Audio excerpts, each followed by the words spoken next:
Dot. I'm 41, and I never intended to spend my life in the neon glow of a data center. I just kept saying yes to the graveyard shifts, and eventually, that hustle turned into a career. 15 years ago, You. I was a night shift technician in Phoenix, constantly staring at blinking dashboards and praying nothing turned red. One night, the cooling system in the primary cage failed. My on-call manager was nowhere to be found, Fix. so I spent the night elbow deep in coolant and sweat, stabilizing the racks before the sun came up. The client never even knew they had been a heartbeat away from a total blackout. The next morning, my manager pulled me aside and said something that defined my entire career. Dot. Uptime isn't about being a hero, it's about making sure nobody ever needs one. That became my gospel: stability, redundancy, change control, the invisible work that keeps the world turning, while everyone else pretends the internet is powered. By magic, I'm a divorced dad now, raising my 12-year-old son, Jensen, mostly on my own. Fair. His mother moved to Seattle 3 years ago for a temporary job, but temporary became permanent. So, it's just me and Jensen in a small apartment in Charlotte, North Carolina. For the last 6 years, 5 served. as the operations Lead at Sentinel Ridge Hosting. we manage the infrastructure for banks, healthcare providers, Feeble. and massive e-commerce platforms places, where 5 minutes of downtime leads to seven-figure losses and screaming lawyers. Every Sunday night, Jensen and I have a ritual: Chinese takeout and old sci-fi movies. It's our sanctuary. Those Sunday nights are the only hours in my week where my phone stays in the other room, completely ignored. That context is important because when my boss told me my family eats because of her, She wasn't just insulting my work. she was telling me she owned those Sunday nights too. The promotion meeting lasted exactly 10 minutes. I checked my watch when I walked into the office and again when I walked out, Vince. stunned that a decade of my blood and sweat could be dismissed in less time than it takes to reheat a meal. Sentinel Ridge had been dangling the infrastructure director title in front of me for 2 years. Every quarter, Feeding you the same script. "You're doing great work, Ronnie. Keep it up, and we'll get you there." It's the corporate version of telling a child, "We have food at home." But I kept it up anyway. Things. I maintained the entire Eastern region's uptime, above 99.99 for 18 months straight. I built the incident response playbook that every other region adopted as their standard. Phage. I personally managed the account for Meridian Financial, our biggest client, guiding them through 2 massive migrations without a single error. The numbers were impossible to argue with. Resolution time. Was down by 30%. Client retention was at 97. I had 0 regulatory findings in 3 consecutive audits.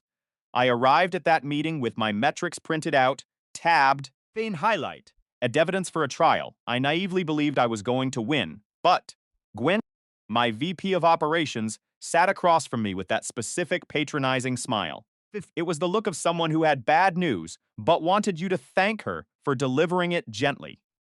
She had that terrifying, corporate hostage negotiator energy. She explained that the timing wasn't right. He claimed. The board wanted someone with more cross-functional visibility. Translation: they wanted someone who plays golf with the right people and knows how to order wine at a steakhouse. Vision. They wanted someone who looked like leadership, rather than someone who actually did the work. I pointed out that I presented postmortems to the executive team 4 times that year. View. I reminded her that the CTO of Meridian Financial had my personal number and called me directly whenever he had a concern. Gwen just nodded and said leadership presence wasn't about the work, it was about the optics. He actually used the word gravitas without a hint of irony. Optics were Gwen's entire identity. She spent her career showing up to client meetings in expensive blazers, while I was underneath the server racks, Feeble. yet she somehow always managed to take the credit. She was the master of schmoozing at networking events, while her team handled the emergency pages. View. I once watched her present my own technical analysis to the board without mentioning my name a single time. She stood in front of slides I had built, explaining a failure I had diagnosed, Things. all while she was at a leadership retreat in Asheville, She looked at me and suggested, I just keep doing what I was doing. Give it 6 months. Maybe 9, she said. The hamster wheel. Just got another turn. Fanged. Einer, I stood up to leave, knowing the conversation was dead. But as I reached for the door, she stopped me and told me to sit back down. The polished corporate mask slipped for a second, and what I saw underneath was chilling. You. She looked at me not as a colleague, but as inventory and asset that was becoming a nuisance. I know recruiters have been reaching out to you, she said, her voice dropping an octave. I know you think you have options. He leaned in. Her eyes cold. You're a single father who needs stability, stabilities, health insurance, and predictable hours. A middle schooler isn't exactly portable. The job market isn't kind to people who job hop at our age. Views. She said at our age like we were in the same boat, as if she hadn't just spent the last 3 years keeping me in the basement of the company. Then, she delivered the line that changed everything. Know your place, Ronnie. Family eats because of me. I walked out of that office in a daze. I went home to Jensen, and we watched our movie. But I couldn't focus on the screen. I looked at my son, thinking about the security she threatened. Using. I realized that if I stayed, I would be waiting for a promotion that would never come, serving a woman who viewed my existence as a line item on a budget. That night, after Jensen fell asleep, I didn't go to sleep. Fixed. I opened my laptop. I had spent 2 years documenting every discrepancy, every missed slaw that Gwen had fixed by lying to the clients, and every piece of evidence showing that Inather was the one keeping the company alive. Also pulled up an offer letter id. Received 2 weeks earlier from a competitor. It was a significant salary bump, a senior title, and most importantly, it was a firm that valued actual engineering. I signed the offer at 3. Fume so am. The next morning, I didn't just resign. I requested an emergency meeting with the board of directors, citing critical operational concerns regarding client stability. Thing. They were terrified of losing Meridian Financial, so they took the meeting immediately. I brought the evidence. Not just the technical metrics, but the proof of how Gwen had systematically misled the board regarding the team's successes and her own lack of contribution. I laid out the timeline of the migrations, the incident reports, and the emails where she took credit for my solutions. Fixed. When Gwen walked into the conference room, she looked smug. She probably thought I was there to beg for my job back or apologize for the previous day's outburst. Instead, the chairman of the board held up a folder. Gwen, Fend. Ronnie has provided a very detailed audit of the last 3 years, he said, and he's resigned. Her face went pale, but she tried to double down. Oh. Ronnie is just disgruntled because he didn't get the promotion he wasn't qualified for, she stammered. He's being sensitive. It's just business. Actually, the chairman replied, it's not business to misrepresent technical vulnerabilities to the board, Gwen. That's a liability. The security team escorted her out of the building 5 minutes later. You. I didn't watch her leave out of spite. I watched because I wanted to be certain. The optics were clear for everyone else in the office. I started my new job a month later. I have a bigger office, a better title, and, most importantly, I have my Sundays back. Jensen and I still eat our Chinese takeout. But now, when my phone rings, I don't feel that cold knot in my stomach. You know. I don't look at the clock and wonder if my family's dinner is being held hostage by someone else's ego. I know my place, and for the first time in years, am the one who decides how it's built.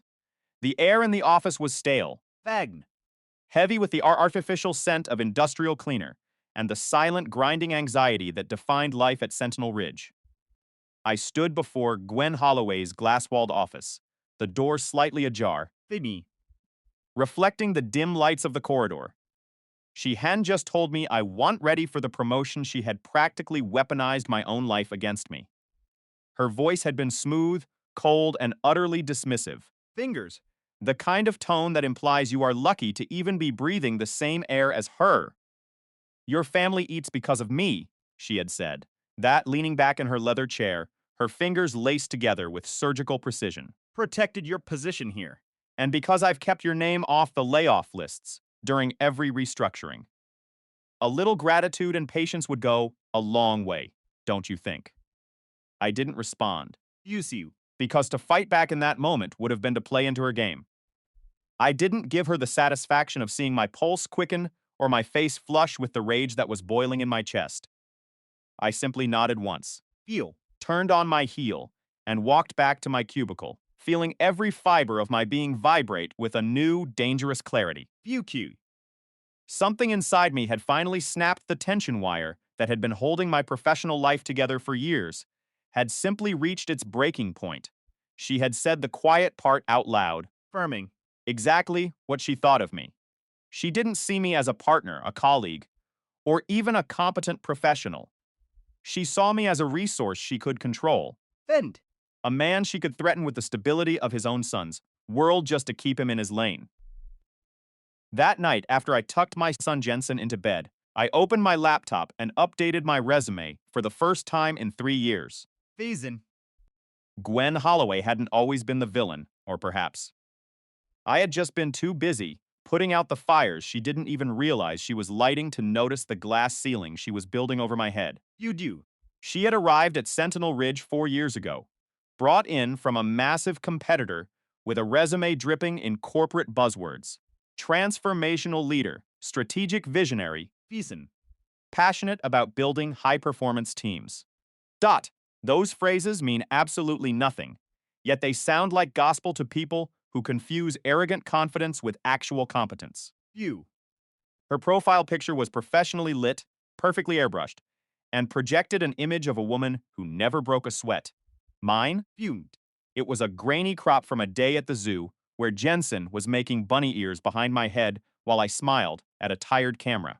Within 6 months of her arrival, she had reorganized the entire operation structure to place herself at the heart of every single client interaction. Within a year, she had implemented a visibility protocol, fancy way of saying that no work could reach the directors unless it had been filtered, edited, and sterilized by her. In practice, nothing that mattered could be seen by the leadership unless Gwen forwarded it. View. And whenever she forwarded my work, my name was scrubbed from the history, replaced by her own. Credit went in, but attribution simply disappeared into the ether. It was pure magic. Fin. On it. The Meridian financial account was the most egregious example of her manipulation. I had inherited that account back when their previous vendor had suffered a catastrophic system-wide failure. It was the kind of disaster that gets whispered about in hushed tones at industry conferences and used as a cautionary tale in How Not to Do It presentations. CTO had been burned so badly, she refused to trust anyone on the phone, let alone a vendor. I spent 18 months rebuilding that trust, one incident-free month at a time, Vivid. answering my phone at 3 in the morning when the systems blinked. By the second year, the CTO was calling me directly, Feel it. bypassing the support line because she knew I'd give her the truth instead of the corporate drivel. Gwen spewed. She trusted my judgment, telling me explicitly that Sentinel Ridge kept their business because of me, not the brand. Leadership. Just me. Gwen's response. She forced her way into every correspondence, CC'd herself on every email, Thing. and scheduled executive calls that were nothing more than a stage for her to take credit for the stability I had cultivated. When the last contract renewal came up, she presented the entire relationship as her personal achievement, and I wasn't even invited to the meeting. Andre, our senior systems engineer, and the only person in the building who kept me sane. Put it perfectly over coffee one afternoon. Shez not managing operations, my friend, he muttered, staring at the monitors. Shez managing the narrative of operations. And in her story, Fez. always the hero saving us from the disaster she barely notices. Andre was a man who knew where the bodies were buried. He had seen 3 management regimes come and go. Fact. He could diagnose a network failure just by listening to the rhythmic clicking of the switches in the server room. He had started showing me the discrepancies, Fengen. pointing out how my 17-page root cause analyses would suddenly shrink to 3 pages after Gwen reviewed them. But funny how problems keep getting smaller the higher up they travel. he said one Tuesday. Vexiness. His voice heavy with cynicism. It's like reverse gravity. Except instead of things falling down, accountability just evaporates into thin air. Free one of those. Trimmed sections covered critical errors Gwen had made or authorized. The firmware update she forced through without testing because a client complained. View the reduced. Overnight staff she cut to boost quarterly numbers, the cooling maintenance she delayed. Every one of those decisions created a ticking time bomb. Every time I documented the risk, Beacon. my warnings disappeared into her editorial process, only to emerge, sanitized and blame-free. I wasn't just being denied a promotion, I was being used as a human shield for her incompetence. If everything went right, Yushi. she took the glory. If everything went wrong, I knew exactly whose name would be on the incident report, while she stayed in the clear. The Meridian contract renewal was looming again, along with a massive Fakes platform migration. Gwen was already positioning herself to lead it, which meant she would be in the meeting soaking up the light, while I did the grueling work in the shadows. Not this time. I had been interviewing for months, taking PTO for appointments that were actually video calls, conducted from my car in random parking lots around Charlotte. Beast. The offer from Redstone Infrastructure hit my inbox on a Tuesday afternoon. Director of Incident Operations, a 30% salary increase, Thing. total remote flexibility with only the occasional trip to their Denver headquarters, and most importantly, a contract clause I insisted upon, strict limits on on-call hours, and guaranteed comp time for any extra work. Function. I sat in my car, staring at the offer letter, the weight of years of resentment finally starting to lift. But I wasn't going to just quit and walk away quietly. Thinget. I had been building my own documentation for the past 6 months, a hidden archive of every unedited original report Gwen had tried to bury. I had a folder in a private, Thingy. encrypted cloud that contained the truth about the cooling failures, the missed security patches, and the direct emails where Gwen dismissed safety concerns to keep the budget looking pretty. View. The migration was scheduled for the coming Sunday, the busiest day of the year for the Meridian account. Gwen had insisted on being the only one with access to the core server controls during the rollout, Fegs. wanting to make sure she was the hero when it went off without a hitch. She didn't know that I had spent the last week setting up a mirror configuration, Fendi. a complete parallel environment that would reveal her lack of preparation. Sunday arrived with a strange, eerie calm. The Meridian CTO was on the conference call, expecting the smooth transition Gwen had promised. Yoon. Gwen was in her element, talking about strategic alignment and operational excellence while the screen sharing displayed the progress bars. I watched from my terminal, my heart beating in a steady, cold rhythm. At 2 p.m., Fend. the moment the migration hit the critical node, Gwen's lack of testing hit back. The screens turned red. The alert started screaming in a symphony of failure. Gwen froze, face pale as she tried to force a reboot that the system couldn't handle. The Meridian Tactio's voice crackled over the line, sharp and demanding. Gwen, what is happening? Why is the primary server locked out? Huge. Gwen scrambled, her voice high and desperate. It's just a minor hiccup. We have everything under control. I didn't say a word. I just pulled up the internal chat, visible to everyone on the call, and pasted the original, UT. unedited documentation of the vulnerabilities I had warned her about 3 months prior. The CTO went silent. The silence on the line was deafening. Gwen, the CTO said, her voice dropping into a dangerous, Facey register. Is this your report? why does this warn about a failure that you told us was already fixed? Gwen's face fell as she realized the game was over. She looked at her screen, then at the chat window, then finally, Vicky. her eyes locked onto mine through the glass office wall. I didn't smile. I simply stood up, grabbed my jacket, and pulled the phone out of my pocket. Bim.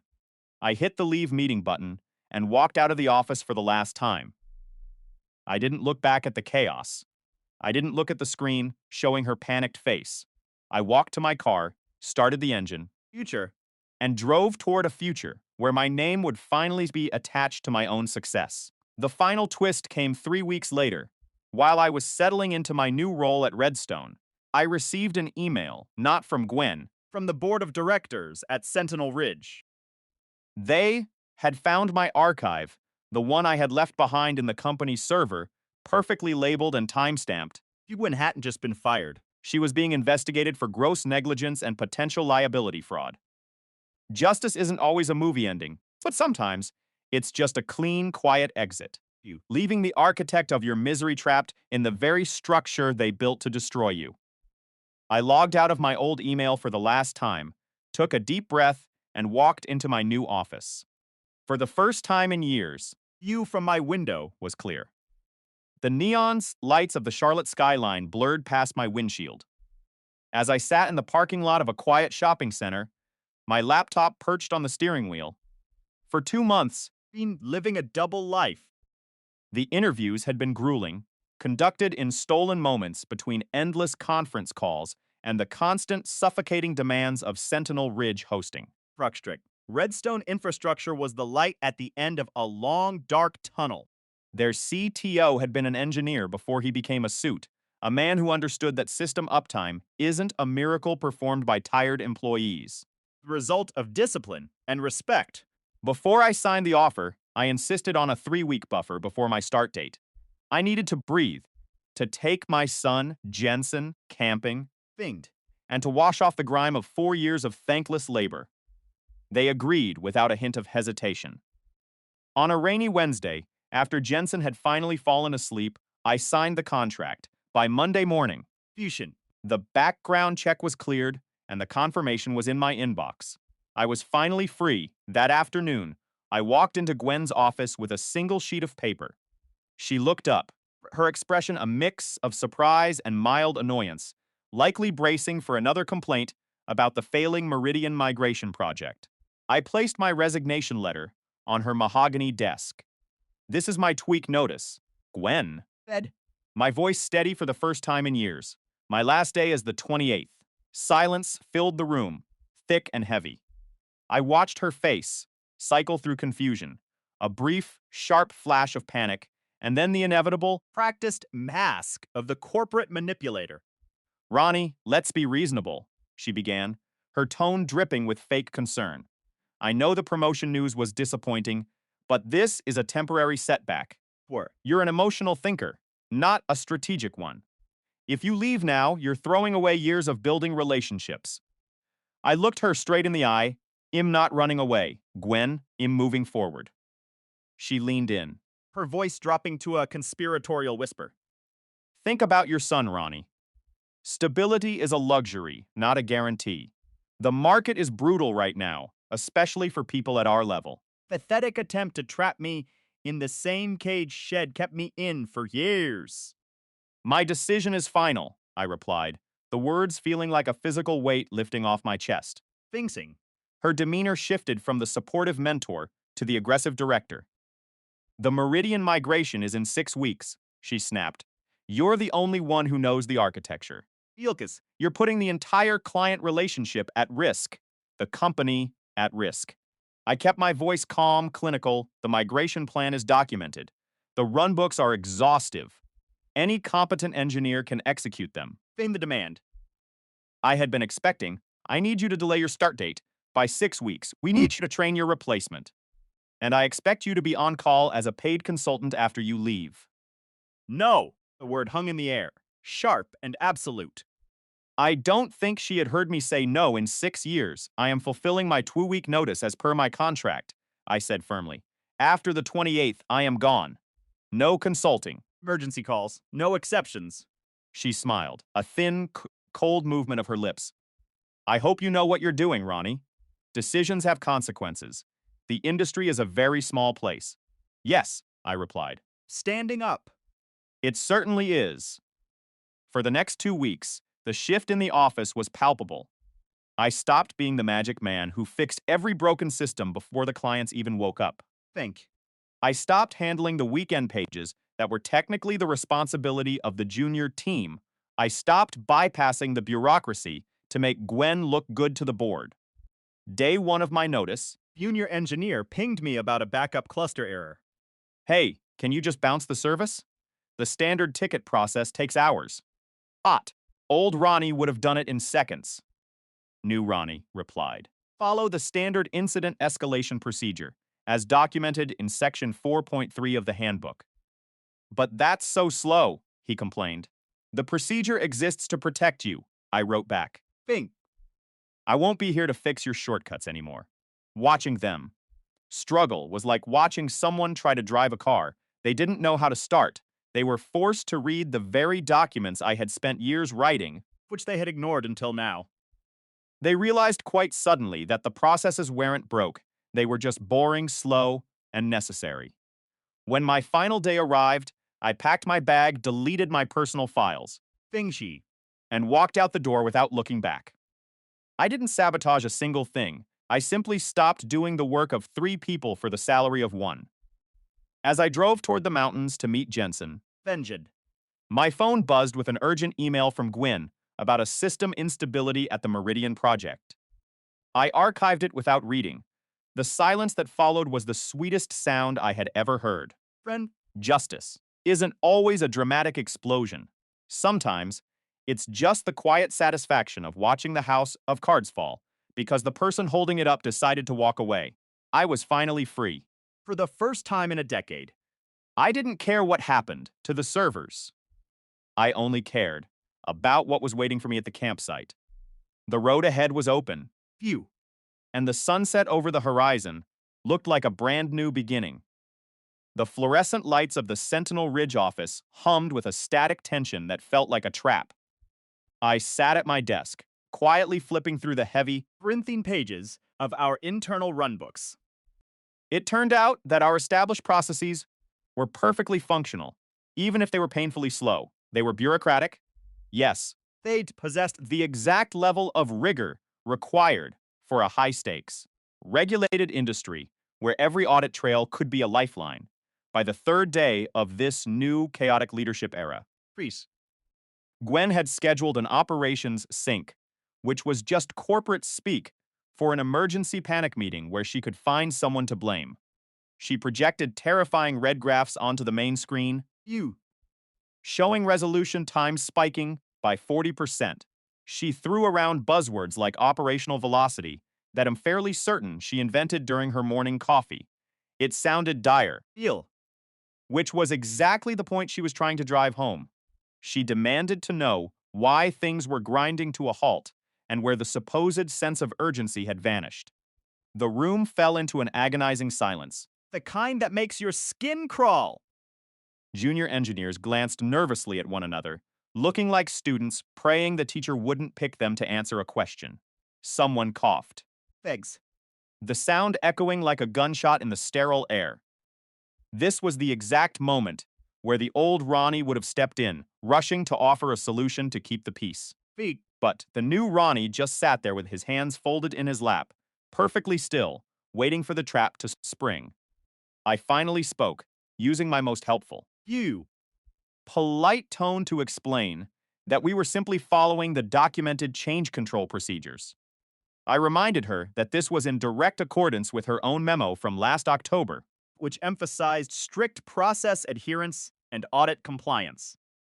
I mentioned the exact document she had forced everyone to sign, affirming we had read and understood the rules after external auditors flagged our change management as a critical risk.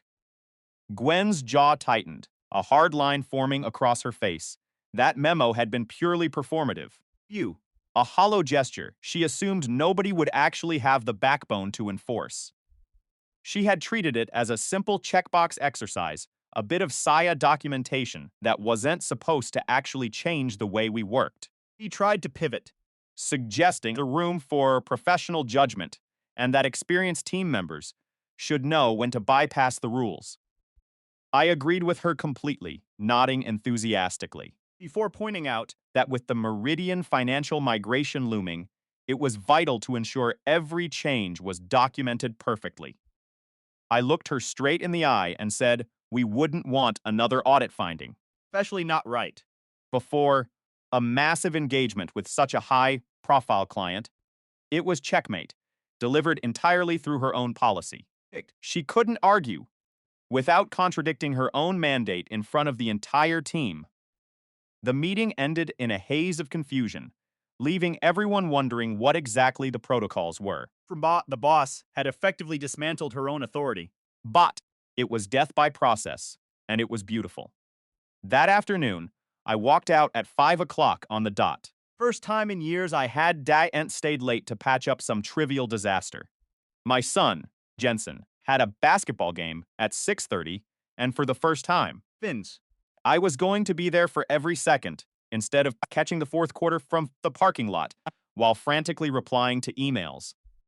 He spotted me in the bleachers during warm-ups and literally stopped dribbling. Fins. The ball bounced away, neglected, as he stared at me, grinned, and promptly got yelled at by his coach for losing his tot. They won by 6 points, and he played like a star. Hitting a three-pointer that sent the crowd into a frenzy. Later, over burgers at his favorite diner, he asked why I hadn't looked at my phone even once since we sat down. I told him about the new job, the director role, Better pay. and the fact that it was mostly remote. We weren't moving. The school was the same, and our life would remain intact. Except, I told him I'd actually be home for dinner, for the games, Hershey. and for Sunday movies that weren't interrupted by emergency pages. He thought about it for a long time, then whispered that the old way hadn't been working for either of us. Vent. The storm hit at 2:40 in the morning on the 9th day of my notice period. I woke up to 43 notifications and a voicemail from Andre that consisted of only 2 words. It's bad. Phone still had the old alert routing from when I used to handle extra rotations, a detail I hadn't bothered to scrub until now. It was just one more loose end on a handover list that suddenly felt like a million miles away. EastJet. The Meridian Financial Primary Database Cluster had completely collapsed. It wasn't a graceful failover or a controlled maintenance window. It was a hard, catastrophic crash during a batch process. You. This was the kind of failure that turns auditors into detectives and causes lawyers to start drafting litigation. Their ESLA guaranteed 99.99% uptime. Financial penalties that grew larger by the hour. Every minute of downtime cost them $15,000 in direct losses, not counting the regulatory fines that would inevitably follow. By sunrise, Ishan. they had been down for 4 hours, resulting in $6 million in exposure, with the meter still running and no resolution in sight. I could feel the panic radiating from the escalation emails. Pension. The disaster unfold in slow motion on my screen. I wasn't on call. I wasn't even supposed to be involved in the company's Oz daily operations anymore. But Andre called me. You. Answered partly because old habits are hard to break, and partly because I wanted to know what happened to the systems I had spent 6 years protecting. He explained it with his usual dry, deadpan delivery. Fijam. The crash was caused by a storage firmware update, an unapproved change that wasn't on the official calendar. The request had been pushed by a junior engineer, EG. but Gwen had pressured him to force it through on a Friday night because the client's CTO had mentioned performance during a review. Gwen wanted the win before Monday so she could boast about Sentinel Ridge's responsiveness. Deal. She had told him to skip the staging environment testing, claiming we didn't have time for the full process on something this routine. It was classic Gwen. Quick, You. shiny results that looked impressive in a meeting, but were ticking time bombs under the hood. Maximum visibility, minimum diligence. It was the firmware equivalent of saying, "I'm sure it'll be fine," followed by a shocked, Yoon. "How could anyone have predicted this?" The answer, of course, was that everyone who actually understood change management could have predicted it. That was exactly why those processes existed in the first place. You. I had blocked dozens of identical requests over the years by insisting on proper testing, and I knew how those conversations usually went. But tonight, the silence in my house was peaceful, and for the first time, Did. the burden of the collapse wasn't mine to carry. I put the phone down, turned off the screen, and closed my eyes, knowing that justice was already writing its own ending. I knew it was coming. Binyan. This was the protocols of change management existed in the first place. Over the years, I had successfully blocked dozens of similar disasters. Ring set. standing my ground while insisting on rigorous testing and mandatory change windows. The scripts were always identical. Gwen would wrap her demands in the glossy packaging of client centricity, Thing. acting as if rushing a broken product was a favor to the people paying our bills. I would explain, with the patience of a seasoned engineer, that shortcuts are nothing more than delayed explosions. She would let out a long Oracle sigh. complaining that the technical operations team was too rigid and lacked business vision. And every single time I held the line anyway, but today was different. Fict. Without me there to act as the circuit breaker, there was no one left willing to tell her no. Nobody wanted to be the killjoy who slowed down the momentum, the person labeled as not a team player. So, Feed. they gave in to her demands, and now $6 million of infrastructure was currently turning into a pile of digital ash. Andre was a sharp guy, and he had come prepared. Fence. The email thread between and the junior engineer was absolutely damning in its clarity. She was far too politically savvy to ever put illegal orders in writing directly. Fishy. But the young engineer's replies were brilliant. He had summarized her verbal instructions with the precision of a man who knew he would need a parachute later. Smart kid. Dot. Per hour call. PM. You are ordering me to push the firmware tonight and skip all staging validation. He had written, just confirming this in writing before I proceed. Her response, sent barely 3 minutes later, was short and cold. Correct. The client is breathing down my neck, and I need this resolved before Monday. Get it done. Then the paper trail. The change request logged the bypass as expedited per VP approval, complete with her initials. Print. These were digital breadcrumbs leading directly to her front door. I told Andre to secure every bite of it. Take screenshots, I whispered. Export everything to the compliance folder and flag it for legal hold. Formal let a single record be altered. The formal incident review was set for Thursday. It was the standard corporate ritual for any outage that shattered our service level agreements. Usually, Eat. these meetings were Gwen's personal theater. She would facilitate them, ensuring the final report mirrored whatever narrative served her career best.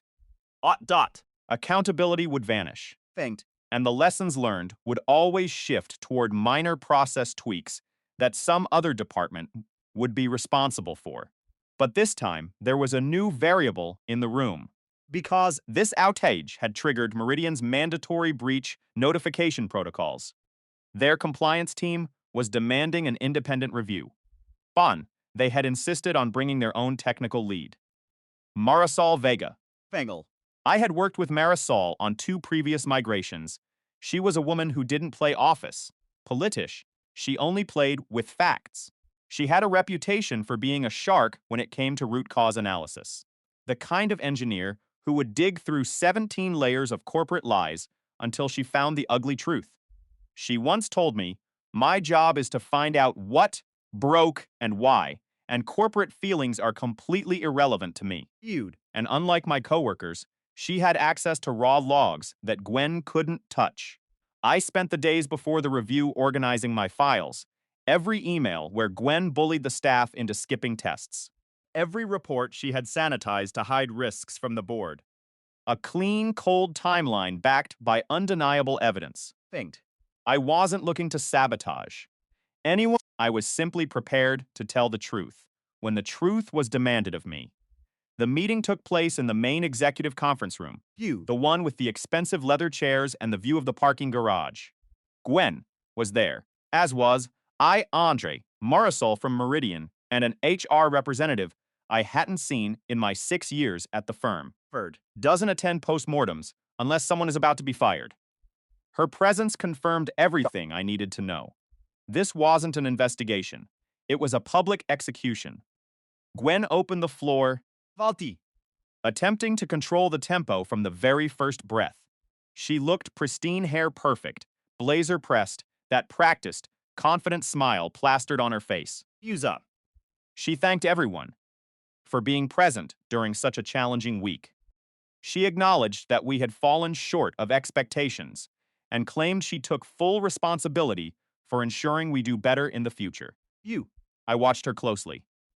Taking responsibility for future improvement is a classic magician's trick. It's a way to distract the audience while the real evidence stays hidden in the other hand. Dot, let's focus on root cause analysis, He suggested smoothly. rather than assigning blame. Translation, let's make sure the blame lands on someone beneath her. She looked at me, gesturing with a polite wave. Finkel. Why don't you walk us through the technical timeline, since you're so close to the data? She was inviting me to hand her the rope she would use to hang herself. I pulled up my 8 slides. Timestamps, log excerpts, Email chainsit was reality. presented with receipts. The incident began at 2:40 a.m. when the database cluster experienced a catastrophic failure. I began, my voice steady. You. The root cause was a storage firmware update that introduced a critical compatibility issue. The documentation for this firmware explicitly mandated staging environment validation before deployment. However, Date was pushed to production at 11:34 p.m. last Friday. I clicked to the next slide, revealing the screenshot of the change request. It was submitted at 9:45 p.m. and approved at 9:50 p.m. 5 minutes, I said. Fexi. The silence hang in the room. Standard control requires a 72-hour review window and mandatory validation. Both were waived. I pointed to the footnote on the document. The waiver reads, Expedited per VP approval. Gwen shifted in her seat, her smile tightening just a fraction of an inch. But her voice remained neutral. It was a judgment call based on client urgency, she interjected. Bing. Meridian had flagged prompt concerns that required prompt attention. Sometimes, she added, looking around the room for support, you have to balance the rigidness of process with the necessity of responsiveness. Phew. Room went deathly quiet. As Marisol leaned forward, her eyes locked on Gwyn. VP Holloway, Marisol began, her voice cold and devoid of sympathy. There is a difference between responsiveness and negligence. Phew. The logs don't just show a skipped test, Marisol continued, tapping her tablet. They show that the staging environment was actually reporting an error with that firmware 3 hours before you forced this update. Fees. You weren't responding to a client emergency, Gwen. You were trying to hide a technical failure so you could look good in the Monday morning executive report. Gwen's face drained of color, Fake. the mask of corporate professionalism finally cracking wide open. That's a lie, Gwen stammered, looking toward the CTO. But the CTO wasn't looking at her. He was looking at the HR representative, Thing. who was already documenting every word. The air in the room felt heavy, the tension so thick you could cut it with a knife. Gwen tried to regain her footing, stuttering about standard industry practices. But she was spiraling now. I saw the HR rep glance at her watch, then back at the notes on her desk. The final fatal blow came from Marisol, who pushed a folder across the table toward the CTO. Communications between VP Holloway and the engineering team. Marisol said calmly.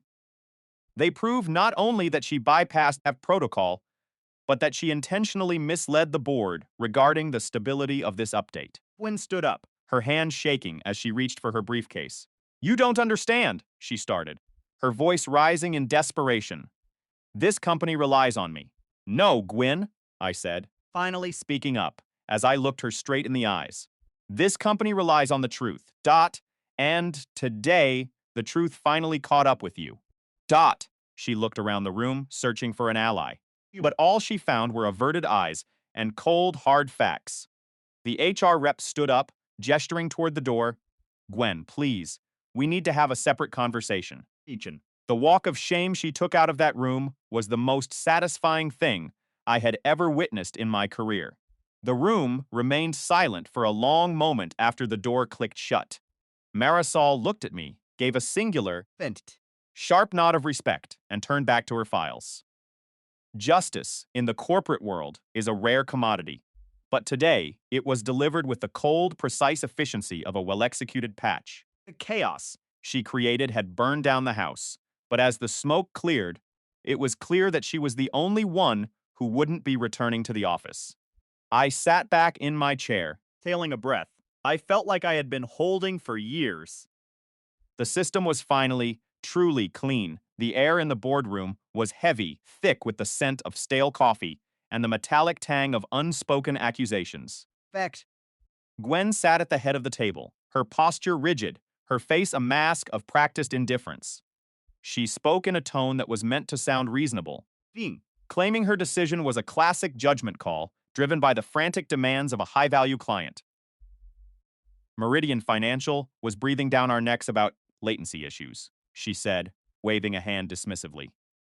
Sometimes. To choose between rigid bureaucracy and actual results.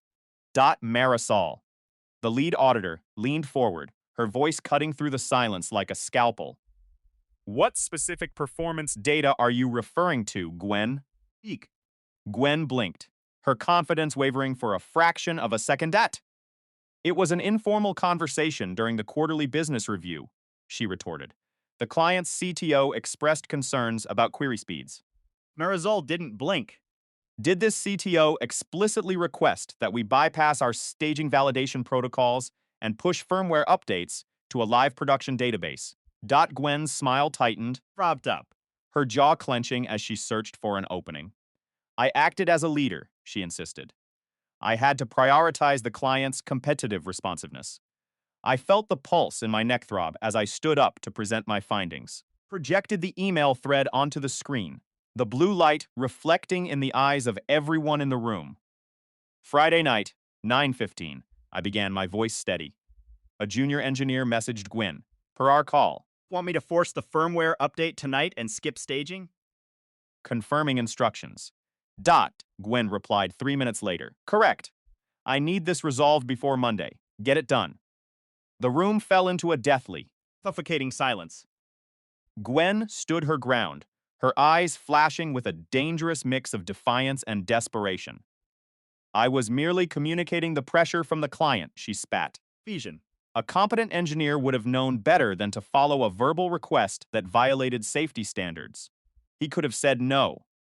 Our CTO, a man who rarely raised his voice, leaned forward, his gaze locked onto Gwen. Seems fairly explicit, Gwen. Is there an interpretation here that we're missing? Gwen sighed, as if she were explaining a simple concept to a slow-witted child. Context matters, she said, looking around the room for an ally who didn't exist. I was conveying urgency, not overriding the change control board. Then Andre, the quietest member of the board, cleared his throat. I've reviewed the audit logs, he said, his voice flat and clinical. Gwen didn't just convey urgency. Her credentials were used to officially sign off on the bypass at 9:50 p.m. She didn't use the supervisor's login. She used her own VP override authority to bypass the mandatory security checks for financial transactions. The HR representative began scribbling furiously, her pen the only sound in the room. Gwen's face drained of color, her composure finally shattering like thin ice under a heavy boot. That authority exists for situations exactly like this, she shouted, her voice trembling. It's part of my role to make those calls. I stepped forward, sliding a printed copy of the Corporate Compliance Manual across the table. Section 4.2 of Policy Ops 147, I said, pointing to the highlighted text. VP override authority explicitly excludes critical data systems handling financial transactions. And here, on the bottom of page 12, is your electronic signature from last October. Gwen stared at the document as if it were a poisonous snake. Marisol spoke up again, her tone cold and final. Meridian Financial's contract mandates strict change control for all financial data. By bypassing these steps, you haven't just ignored protocol. Gwen, you have committed a material breach of contract. Their legal team is currently reviewing the implications. Gwen turned on me, her eyes burning with a desperate, malicious light. This is just you, isn't it? She hissed. You've been checked out for 2 weeks, refusing to help the junior team, and now you're orchestrating a prosecution to settle a grudge. If you hadn't been so unsupportive, this never would have happened. I met her gaze, unblinking, feeling nothing but a profound sense of clarity. I followed every documented transition procedure during my notice period. Who replied?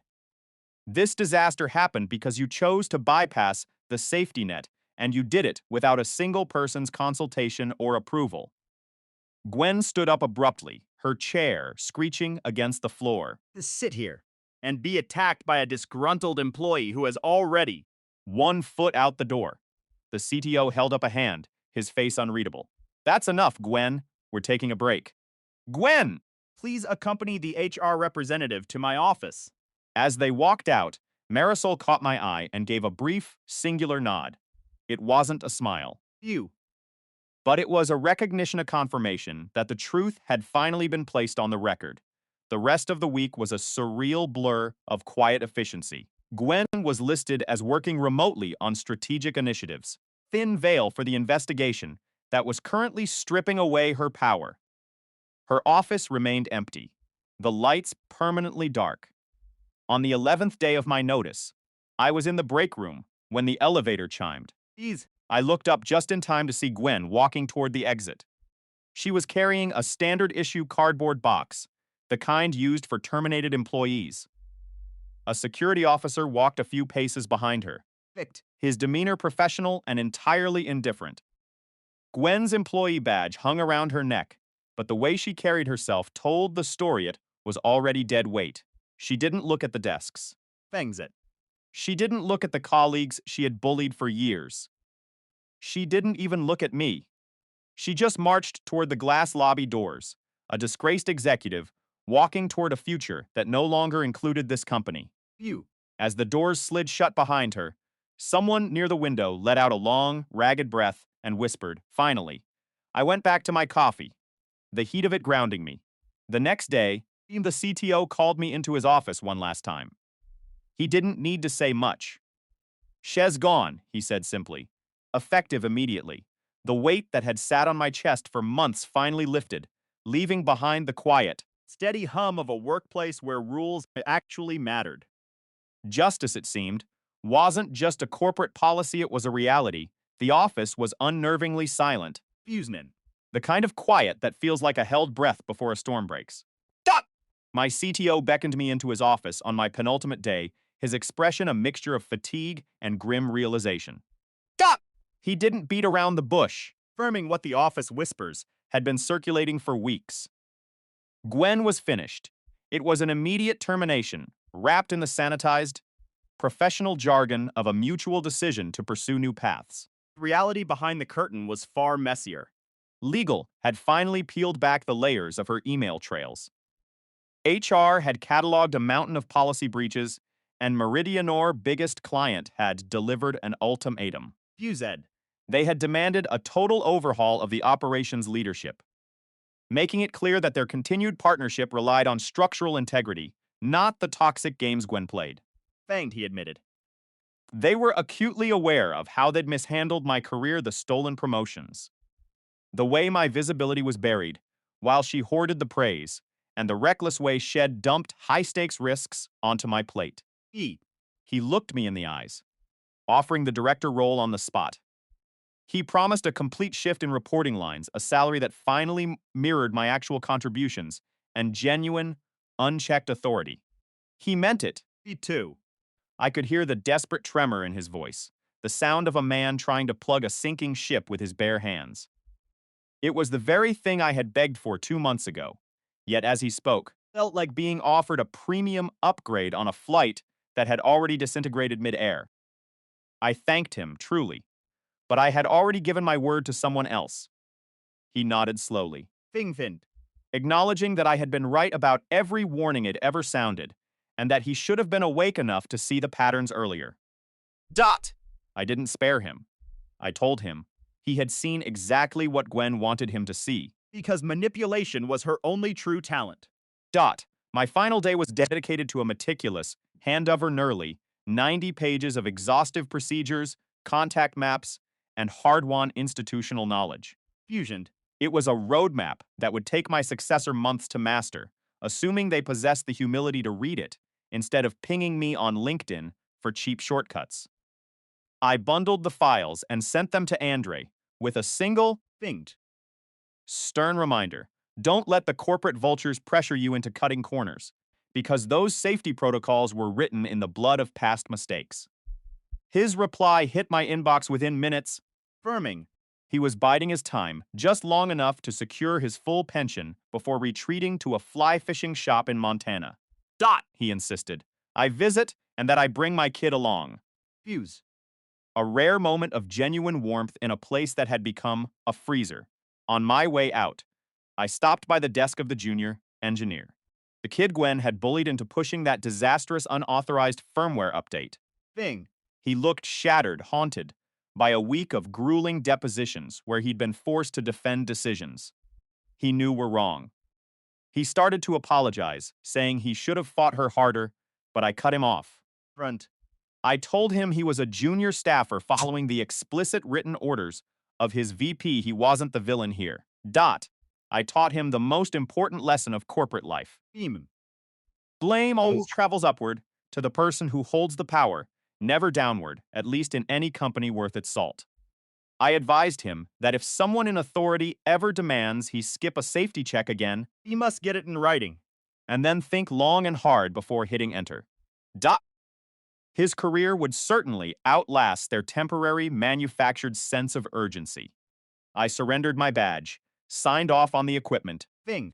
acknowledged the end-day warning with a cold, robotic nod. The exit procedure was flawless, and just like that, I walked out of Sentinel Ridge on a sweltering Friday afternoon. There was no applause, Thing. no commemorative party, and no tearful goodbyes, just me, a cardboard box of personal belongings, and the smell of ozone from a brewing Charlotte rainstorm. When I walked through my front door, Jensen was sprawled on the couch, feed half distracted by basketball highlights on the television. He asked if it was truly the last day, and I told him it was. He asked how I felt, and I really sat with that question, thinking about the stolen years, Vent. the skipped dinners, and the endless panicked weekends spent cleaning up Gwen's messes. I thought about her cold, hollow smile and that callous remark about how my family only ate because of her permission. Pictured her walking out of the building with her own sad little box, and the answer hit me with absolute clarity. It felt good, actually. It felt incredible. Fume. I asked if we were still on for Chinese takeout and Terminator 2 on Sunday, and he grinned, saying he wouldn't miss it for the world. Monday morning, I walked into Redstone, armed with a fresh badge, a new laptop, Feesum. and a Slack workspace filled with people who actually looked me in the eye. My first briefing with the CTO focused entirely on incident response and team standards, and he laid it out clearly. Everything had to be documented. Everything had to be tested, and no one was ever allowed to leverage urgency as an excuse to bypass the right way of doing things. He emphasized that the right way was the only way, Especially when it took longer. I smiled, told him that was a language I spoke fluently, and settled in. My phone remained gloriously silent all morning. No emergency pages, no frantic texts, No one. begging me to save them from their own reckless choices. It was just the steady, healthy rhythm of a workplace that respected boundaries and understood that true system uptime wasn't about hiring a hero, It was about building systems that functioned. because the people behind them followed the process. Invested in stability and treated safety as a core feature rather than an inconvenience. 2 weeks later, Thing. Andre sent me a screenshot of a company-wide email detailing organizational shifts within operations. Gwen's name appeared exactly once, buried in the middle of the third paragraph. Thank Gwen. Holloway for her contributions and wish her well in future endeavors. The rest of the note was filled with dry, corporate fluff about operational excellence and leadership strengthening. The kind of hollow script they used to hide the bodies. Andra's commentary was brief 3 sentences to summarize her entire 4-year tenure. It was poetic, in a twisted, clinical way. I laughed, closed the notification, Thinked. and turned my focus back to a project that actually mattered.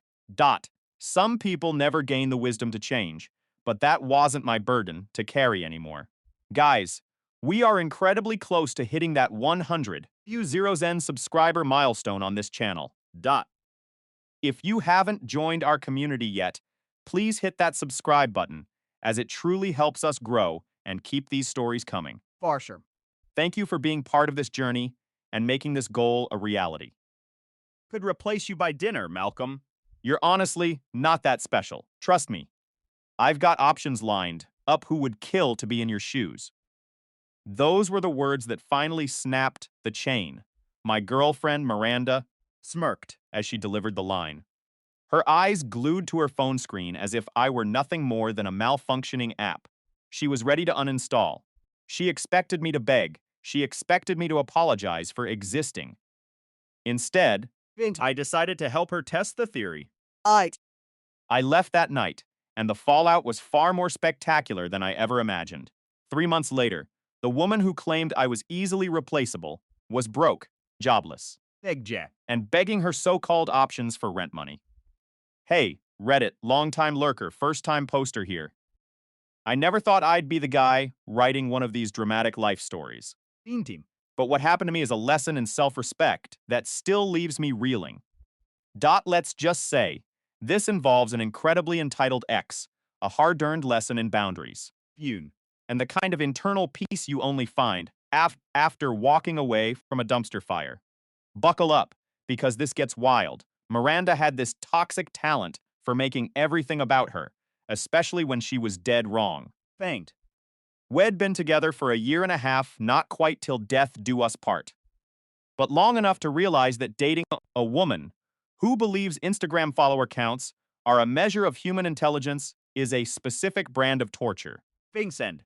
In the beginning, she was charming and authentic, but somewhere between hitting 10,000 followers and discovering the power of curated Canva templates, she morphed into a self-proclaimed expert on life. Feud. I reached a point where I couldn't tell if I was her partner or just an unpaid extra in the Miranda show. That fateful Thursday evening, I walked into our apartment to find her sitting cross-legged on the couch, laptop glowing, Favorite hoodies. one Shed claimed as her own months ago. She was grinning at the screen like Shed just solved the world's energy crisis. Guess what? She chirped. Spinning the laptop around with a dramatic flourish. I booked us for my cousin's graduation party in Utah for next weekend. I blinked, trying to process the audacity. You booked us. Yeah, she said, tapping her nails on the desk. Flights, hotel, the whole thing. It's going to be so much fun.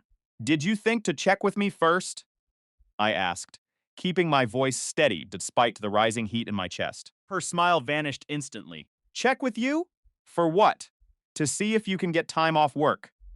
She rolled her eyes, sighing as if I'd just asked her to explain the fundamental laws of physics. Malcolm! You're a man! To have an opinion on logistics like that. I froze. Come again. You heard me, she said, crossing her arms tightly. You guys always try to control every tiny detail. So for once, I just made an executive decision. I leaned back against the counter, a cold smirk forming on my face. Cool. I guess I'll use that silence to pack my own bags then. But out of curiosity, where are we staying? In your ego or in reality? Her jaw dropped. Wow. You are so immature. Just matching your energy, Miranda.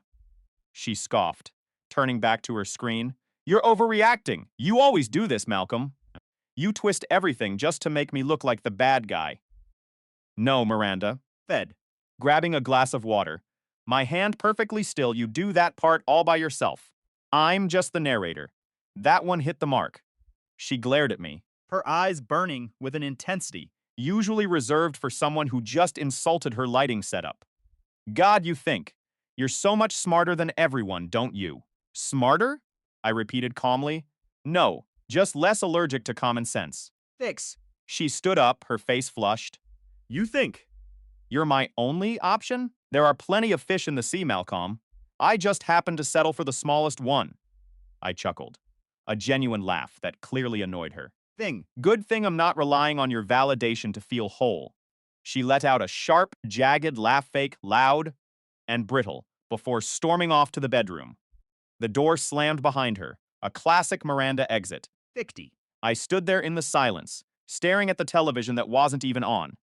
It hit me with the force of a tidal wave. I wasn't angry. I was just done. It was like the volume had finally been turned down on the chaos. For the first time in months, I could actually hear myself think. I spent the rest of the night replaying our relationship in my head. Every snide remark about my hobbies.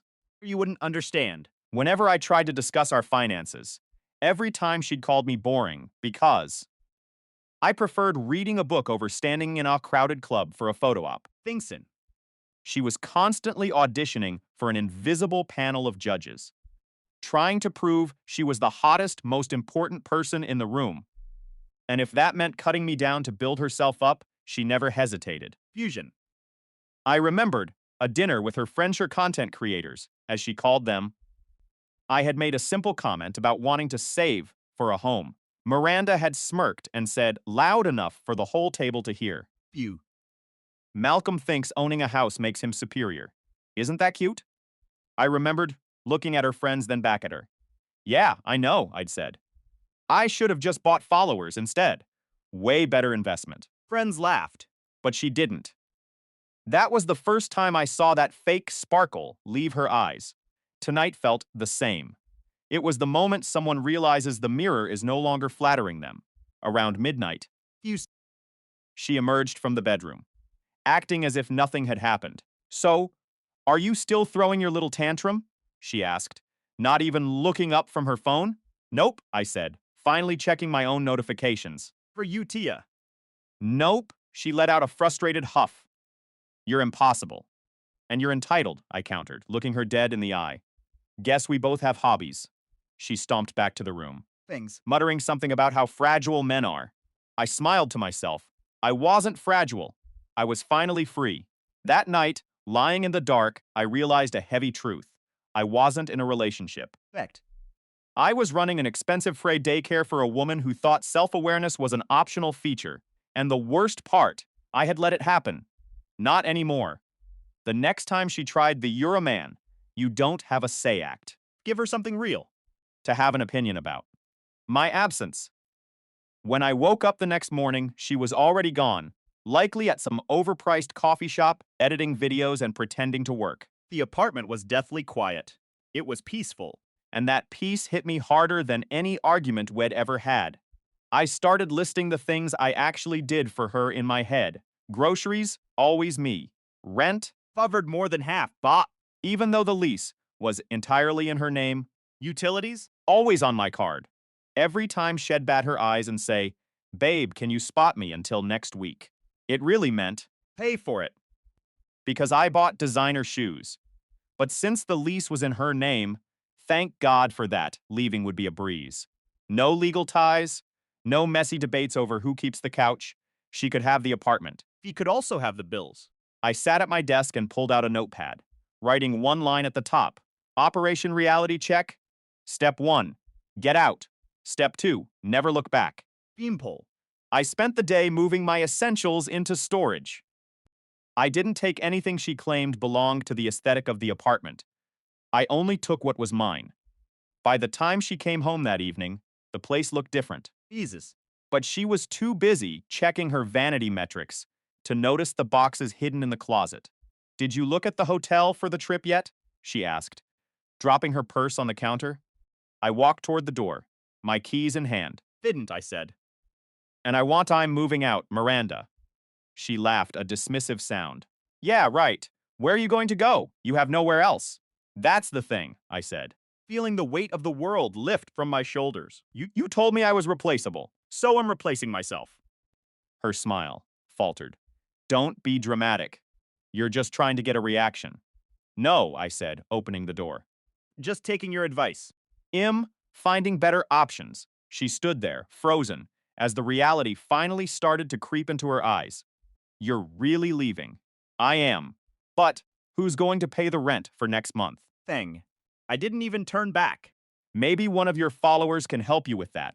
I walked out, and for the first time in years, the air outside felt clean. 3 months later, I got a call from an unknown number. Miranda. She sounded small, no, she sounded desperate. Malcolm, she whispered, I am in trouble. The landlord is evicting me, and the utilities are getting cut off. I thought you were just playing a game. Can you come back? I paused, looking at my current life-me, quiet, peaceful apartments. My savings growing, stress non-existent. I'm not playing, Miranda, I said, my voice calm and devoid of the old emotional weight. Just the math. What math? She sobbed. The math that showed me. I was paying for a life that didn't include me, I replied.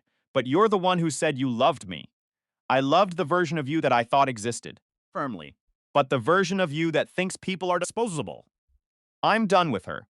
Please, just tell me what to do. Try getting a job, I said, closing the gap on the conversation. Fend. Maybe stop checking your follower count long enough to check your bank balance. I hung up. There was no grand revenge. There was no screaming match. There was just the cold, hard truth hitting her like a brick wall. I went to my kitchen, Made a coffee, and sat by the window. The justice wasn't in her. Failing, the justice was in my healing. I realized that the options she kept talking about were never for me. They were for her to use, feeble to discard, and to replace whenever she got bored. But she forgot one thing. When you treat people like they're replaceable, eventually, you realize that you're the one who is actually alone when the dust settles. I moved on. figging. She learned the hard way that followers don't pay rent, and arrogance doesn't keep the lights on. My life is peaceful now. I don't have to apologize for my opinions. I don't have to subsidize someone else's vanity. Fig and honestly. I've never been happier. Life is too short to be someone's placeholder. If you're in a situation where you feel like you're constantly shrinking just to fit into someone else's life, take this as your sign. Leave. Pack your bags. Walk out the door and don't look back. The peace on the other side is worth every single step. The Miranda show is over, and I am finally starring in my own life again. Buckle up. Teach us. Because when you stop being a supporting character in someone else's drama, you finally get the chance to be the lead in your own story. And believe me, it's a much better plotline. The air in the apartment felt heavy, saturated with the scent of her expensive candles. And the lingering bitterness of our latest argument. We had just spent another hour bickering over furniture. The kind of trivial debate that had become our daily routine. He insisted. She could keep the place. So I decided to let her have it, along with every single looming bill that came attached to it. I walked over to my desk, pulled out a notepad, and wrote 3 bold words at the very top. Operation Reality Check. Step 1 was simple. Get out. Step 2 was even better. Cut off all the freebies. Step 3 was the kicker. Let her see exactly how many options she really had.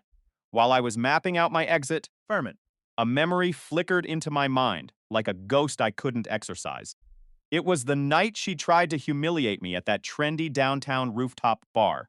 She had begged her influencer friend for an invite, pretending it was an exclusive event for the elite. Her friends sat there, sipping sparkling water, pretending they were CEOs of empires that didn't exist. When one of them asked about my profession, Simply said, I worked in its support. Miranda let out a sharp, condescending smirk. She turned to them and said, Malcolm doesn't really understand the luxury lifestyle. He's more of a bargain bin shopper. Could have ignored it. But the smugness in her voice acted like a match to a fuse. I leaned back in my chair, looked her dead in the eye, and said, Yeah, I don't understand luxury. I just pay for it. The table went completely silent.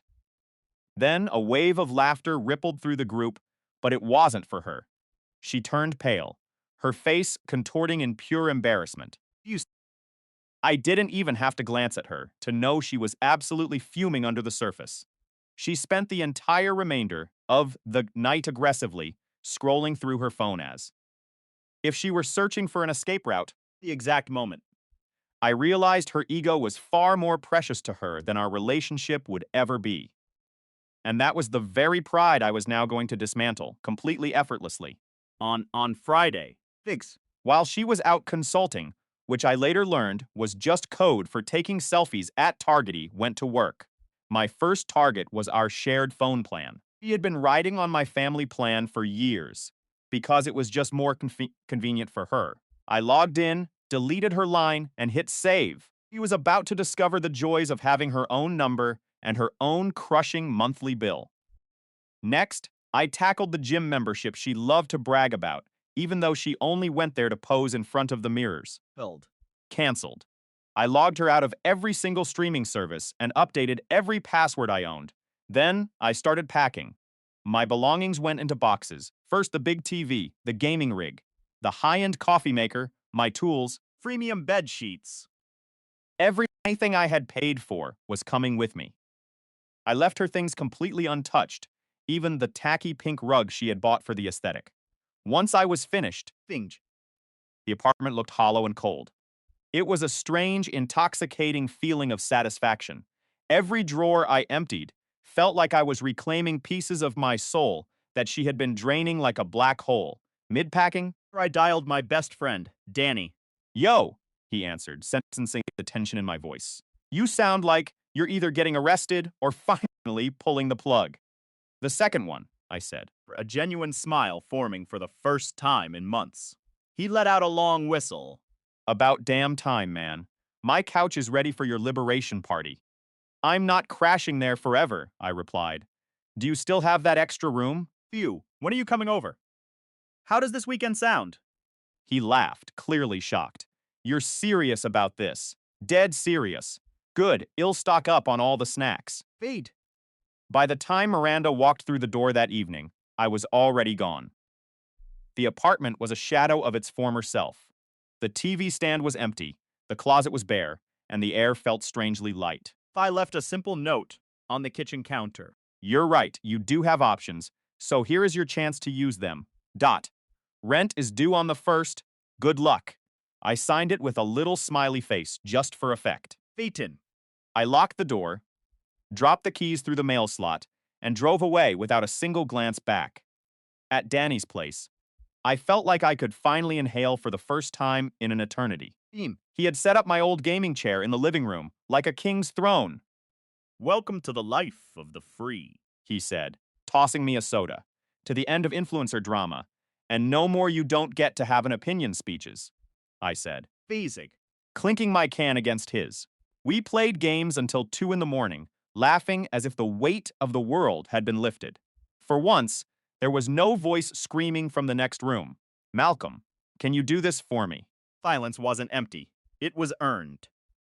As I laid on Danny's couch later that night, I instinctively checked Miranda's Instagram. But she had just posted a story of her dinner with the caption, "Queens don't need permission." I let out a loud laugh. Yeah, queens don't need permission, they just need rent money. The next morning, my phone was a graveyard of notifications. 22 missed calls, 17 texts, and 3 frantic voicemails. Found a way to reach me. Even without the phone plan. Malcolm. "This isn't funny," she hissed in one of the messages. "Why is the apartment empty? Where are you? Be an adult and stop this nonsense." Thing. The irony was so thick, I nearly choked on my breakfast. I turned the phone face down and returned to my meal. The serenity in Danny's apartment was absolutely divine. By 10 in the morning, the cycle of calls resumed. First voicemail was her sobbing. The second was her screaming at the top of her lungs. The third was a chaotic blend of both. "Malcolm, you're acting like a child. Grow up and come home. You can't. Just walk away from responsibilities." Responsibilities. She had the audacity to use that word, as if she had ever taken responsibility for anything in her life. I silenced every single notification. Thinged. Danny sat on the couch next to me, scrolling through his own feed. "She's going to light up your phone for at least 3 days," he mumbled. "Then she'll pivot to the I miss you texts. It's the classic cycle." For enjoy the silence. "She never gave me," I replied. Smirking, being alone felt clean, like finally opening a window in a room that had been stale for months. As I sipped my coffee, Fins. I thought about the many times I had warned her about this exact outcome. I remembered a flashback from 3 months ago. Her phone was vibrating off the table at dinner, filled with notifications from random guys. When I jokingly asked if she was flirting, she looked at me with pure disdain. "Oh my God, Malcolm, you're too sensitive. You can't handle a little fun. Too sensitive." Thing. That was always her go-to line whenever she was caught in a moment of disrespect. Like that time she posted photos with the caption "single energy" and then claimed it was just for the likes. I had warned her then. Keep playing these games and am walking. She had laughed in my face, convinced I was too attached to ever leave. Now that memory made me laugh even harder than the most successful comedy routine. By noon, Her tactics had changed once again. I'm sorry, okay? Can we talk? I didn't mean what I said. You know I love you. Why would you do this? I didn't offer a single reply. Instead, I did something I hadn't touched in over a year. Finder. I wasn't looking for a replacement, and I certainly wasn't looking for love. I just wanted to see what life looked like on the other side. I swiped through a few profiles, feeling a strange sense of liberation, Fixed. a reminder that my world was no longer dictated by her narrow expectations. Later that afternoon, a notification popped up. It was from a mutual friend asking, If I was okay. because Miranda was posting all over social media about how I had abandoned her. I didn't need to explain myself. The truth was, I hadn't abandoned her. I had simply stopped financing her delusion. Views mid. I realized then that she didn't miss me. She missed the security, the support, the errands, and the silent bank account I provided. Indisfeep. She was a queen who had just realized her kingdom was built on the back of someone who was no longer willing to carry it. I closed the app and looked out at the street. The sun was shining, and for the first time in years, Future. Didn't feel like a chore.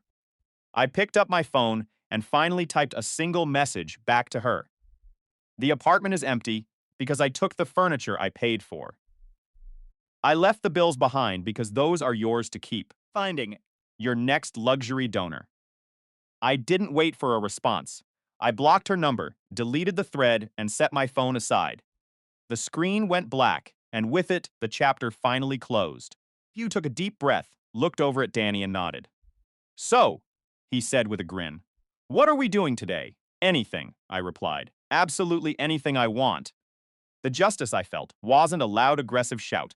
It was the quiet, Steady hum of reclaiming my own life. Piece by piece. Miranda was now facing a reality check she couldn't filter, crop, or delete. She would have to deal with her own choices, pay her own bills, and face the silence. He had always been so desperate to run from. As the afternoon sun cast long shadows across the room, I realized that the best revenge wasn't making her suffer. The best revenge was moving on and being completely. In fact, unapologetically happy without her. I leaned back in the gaming chair, feeling the weightless freedom of being myself again. No more expectations, no more justifications, and definitely no more fake luxuries. I was finally Truly back. the silence in the apartment was deafening, yet it was the most beautiful sound I had heard in 3 years. I stood in the center of the living room, a single duffel bag at my feet, watching the dust motes dance in the afternoon light. For so long, this space had been a pressure cooker of criticism, demands, and the constant crushing weight of Miranda's ego. Now it was just empty. And for the first time, Finally breathe. my name is Malcolm, and for the better part of 3 years, I had been the silent, invisible partner in a relationship that functioned more like a high-stakes hostage negotiation. Miranda Me X Full this morning. was a master of the everything is your fault narrative. If the rent was late, it was my lack of ambition. If she didn't like her job, it was my inability to provide the lifestyle she deserved. Friends. Then there was Danny, my best friend since college, who had watched my slow erosion from the sidelines with a mix of pity and suppressed rage. He was the one who helped me pack while Miranda was out brunching with her squad. You sure about this, man? Danny asked, leaning against the doorframe, checking his watch. Sure, I replied, my voice steady, for the first time in months. She's going to flip when she realizes. You're not just at the grocery store. Eat. I looked at the empty space where our shared life used to be and felt a strange, cold clarity. Letter, I said. The catalyst had been a casual remark made over cold coffee that morning. Miranda had looked at me, For eyes. devoid of anything resembling affection, and stated, You're lucky I'm with you, Malcolm.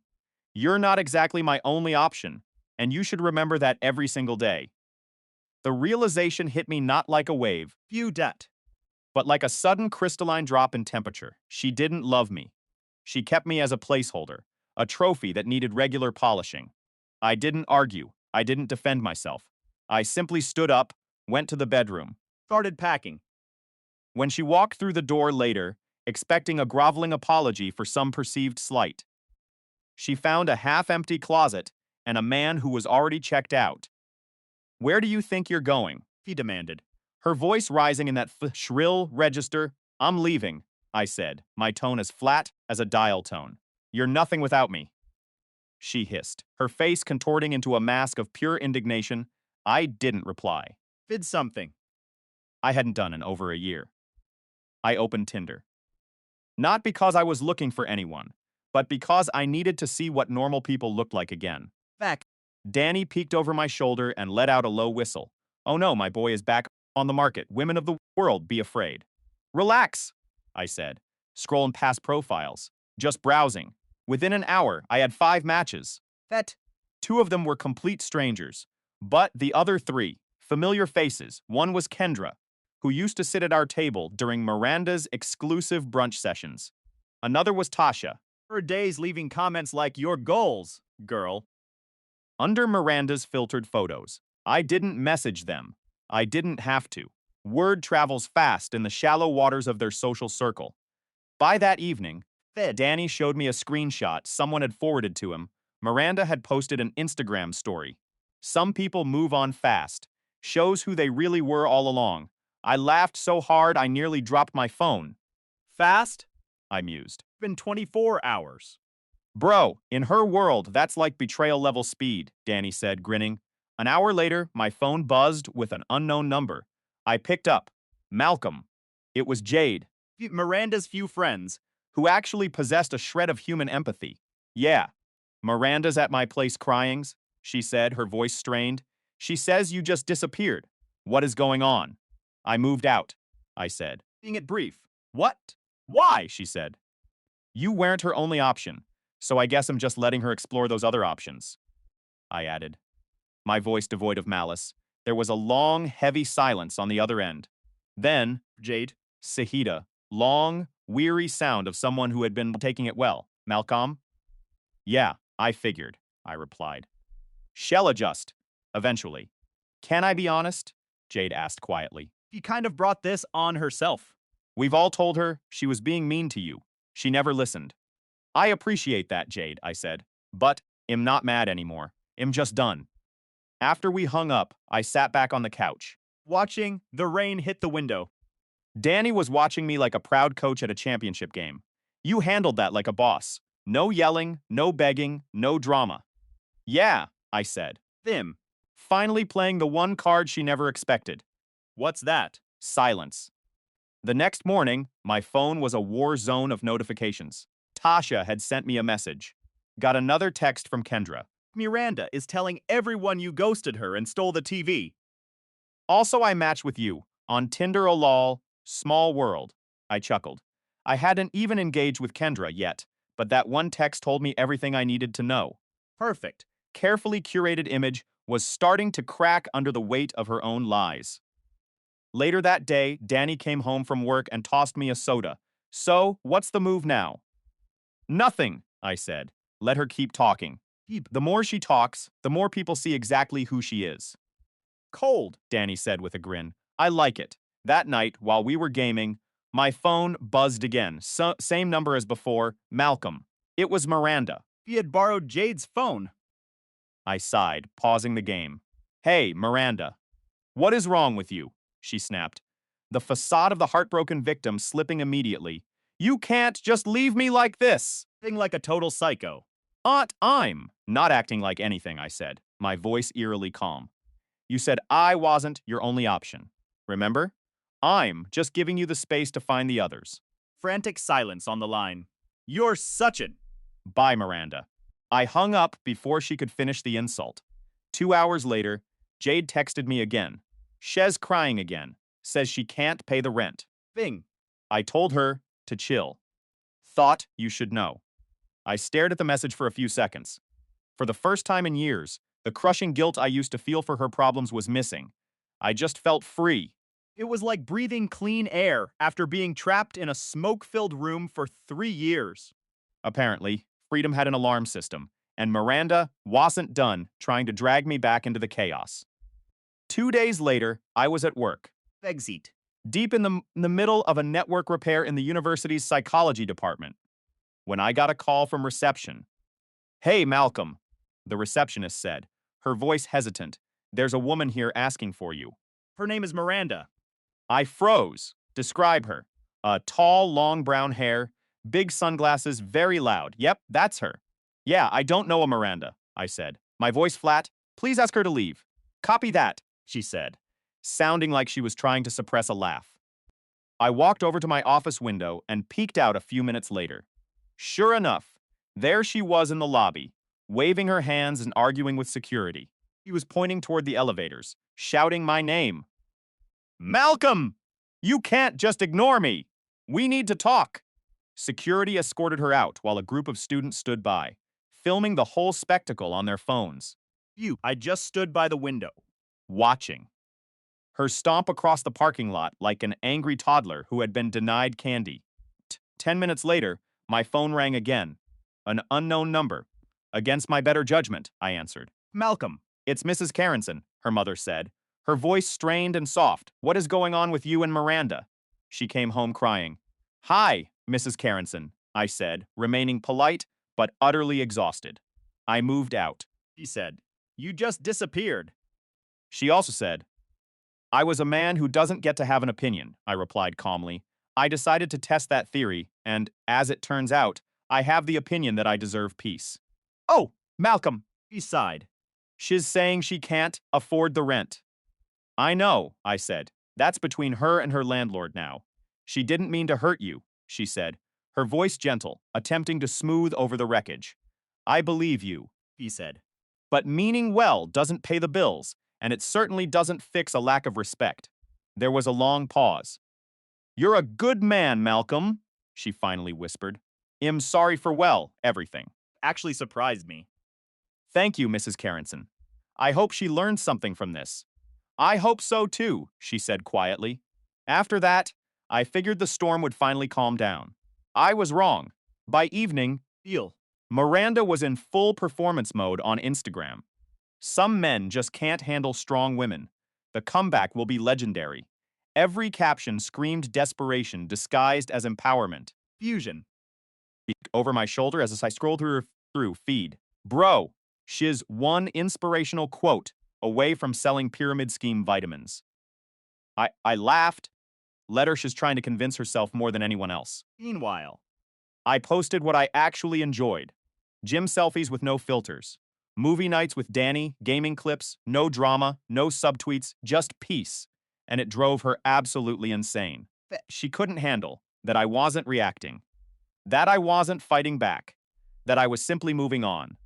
That night, I sat on my balcony, watching the city lights, feeling the cool breeze on my face. I pulled up my phone, Vika. blocked the last of the numbers, and put the device on the table. For the first time, there were no notifications, no threats, no demands, just the sound of the world moving on without us. Vexe. I looked at my reflection in the dark glass Dora man who had been defined by someone else's shadow for too long. I stood up, walked into my apartment, and realized that for the first time in years, the house was mine. Everything in it. Every choice. Every moment. Miranda could have the last word on social media. She could have the drama, the followers, and the pity. But I had the silence. And in that silence, Finally found the man I was supposed to be. the revenge wasn't in hurting her back. The revenge was in being happy, in thriving, and in knowing that no matter how loud she screamed, I was no longer listening. Feud. I turned off the lights, crawled into bed, and slept for 10 hours straight. When I woke up, the sun was shining, and I didn't reach for my phone to check if she had called. I didn't care. The operation was a success. Check. Complete. I walked to the kitchen, made a cup of coffee, and smiled at the empty, peaceful room. Life was just beginning. Welcome to the story. Sometimes, Realize. you are carrying a mountain of toxicity until the moment you put it down. My name is Malcolm, and for the longest time, my life was a curated performance for my ex-girlfriend, Miranda.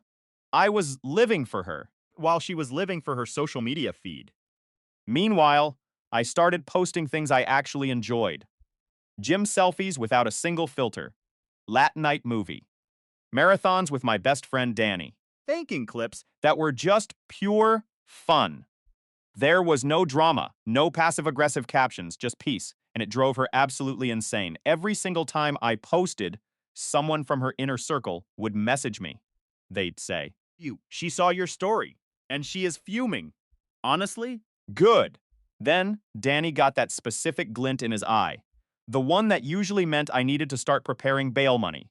Bro! He's spinning around in his gaming chair. folds up. Hear me out. I sighed, already feeling nervous. "I'm making a Tinder profile," he declared. "A fake one, just to mess with her." I shook my head. "Danny, don't."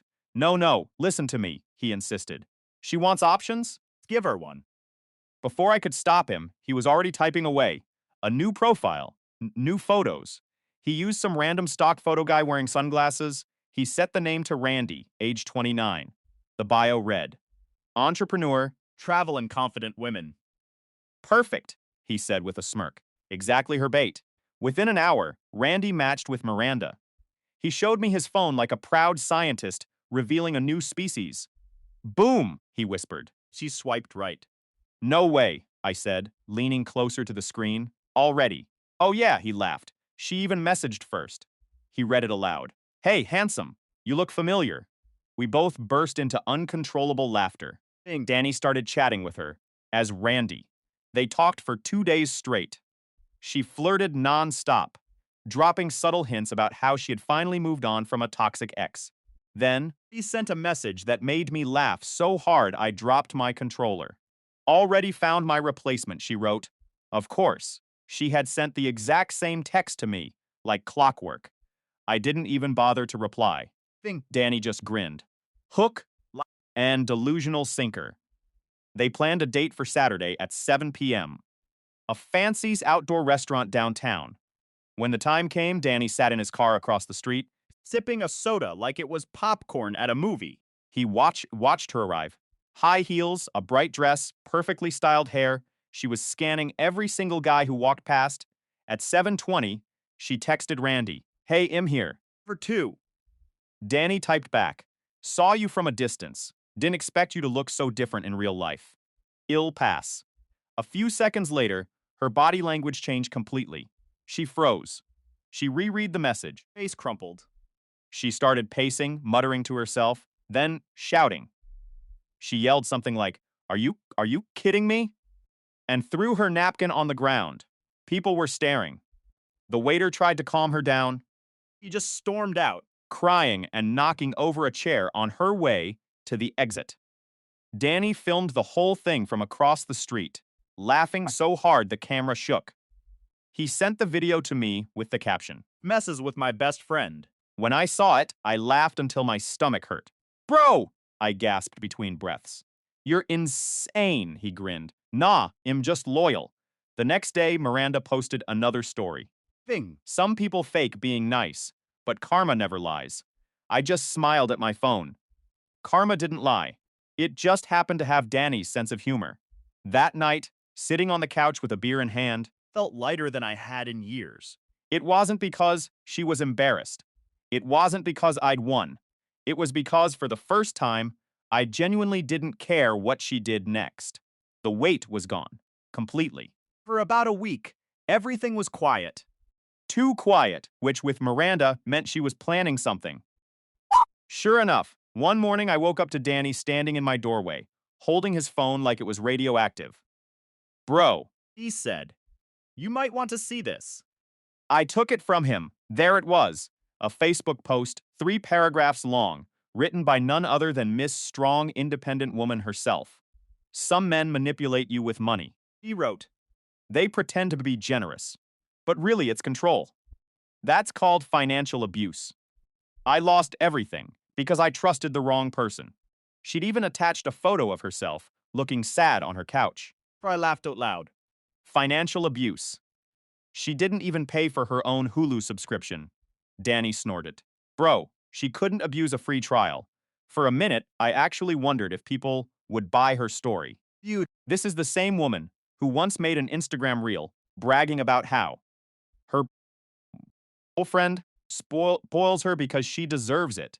Sure enough, by noon, her old posts started resurfacing. Screenshots were everywhere. People commented things like, "Didn't you say he paid for everything because you manifested a provider? Girl, you called him your ATM 3 months ago." It was beautiful. Fiction.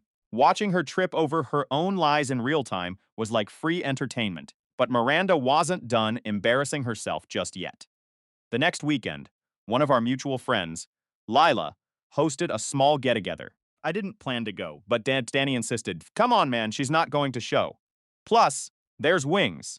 He said the word wings like it was a peace treaty. So I went. Big mistake. Well, an entertaining mistake. Fully through the night, the door slammed open, and in she walked. Miranda. Full makeup, oversized sunglasses indoors, and the kind of entrance that screamed, "I need attention more than oxygen." The entire room went silent. Who decided to show up? Danny muttered under his breath. Miranda spotted me across the room and locked in like a heat-seeking missile. "Malcolm," she started, Voice. trembling like she was rehearsing for a low-budget soap opera. "How could you do this to me? I didn't even look up from my plate." "Do what exactly?" "You ruined my reputation," she yelled. Everyone's talking about me like I'm some gold digger. Danny coughed. "Wonder why?" She spun toward him, furious. "Stay out of this, Danny." He raised his soda can like a toast. You brought me into it. The moment you showed up uninvited. The room chuckled. She realized nobody was defending her. Even Lila looked uncomfortable. "Maybe, if you treated people with respect, they respect you back." Said calmly. Miranda's face flushed a deep, ugly red. "You think you're so perfect, don't you?" "No," I replied. "I just think I pay my own bills." The laughter hit her like a physical slap. She stormed out. Fumbling something about, fake friends. A week later came the Utah graduation party. Remember the one she booked without ever asking me? Well, she went alone, and I spent that weekend exactly where I wanted to be. Peaceful, free, and finally, truly happy. Justice isn't always a courtroom. Sometimes it's just watching someone run out of lies. The laughter hit her like a physical slap to the face. She stormed out of the apartment, Thing. muttering something under her breath about fake friends and betrayal.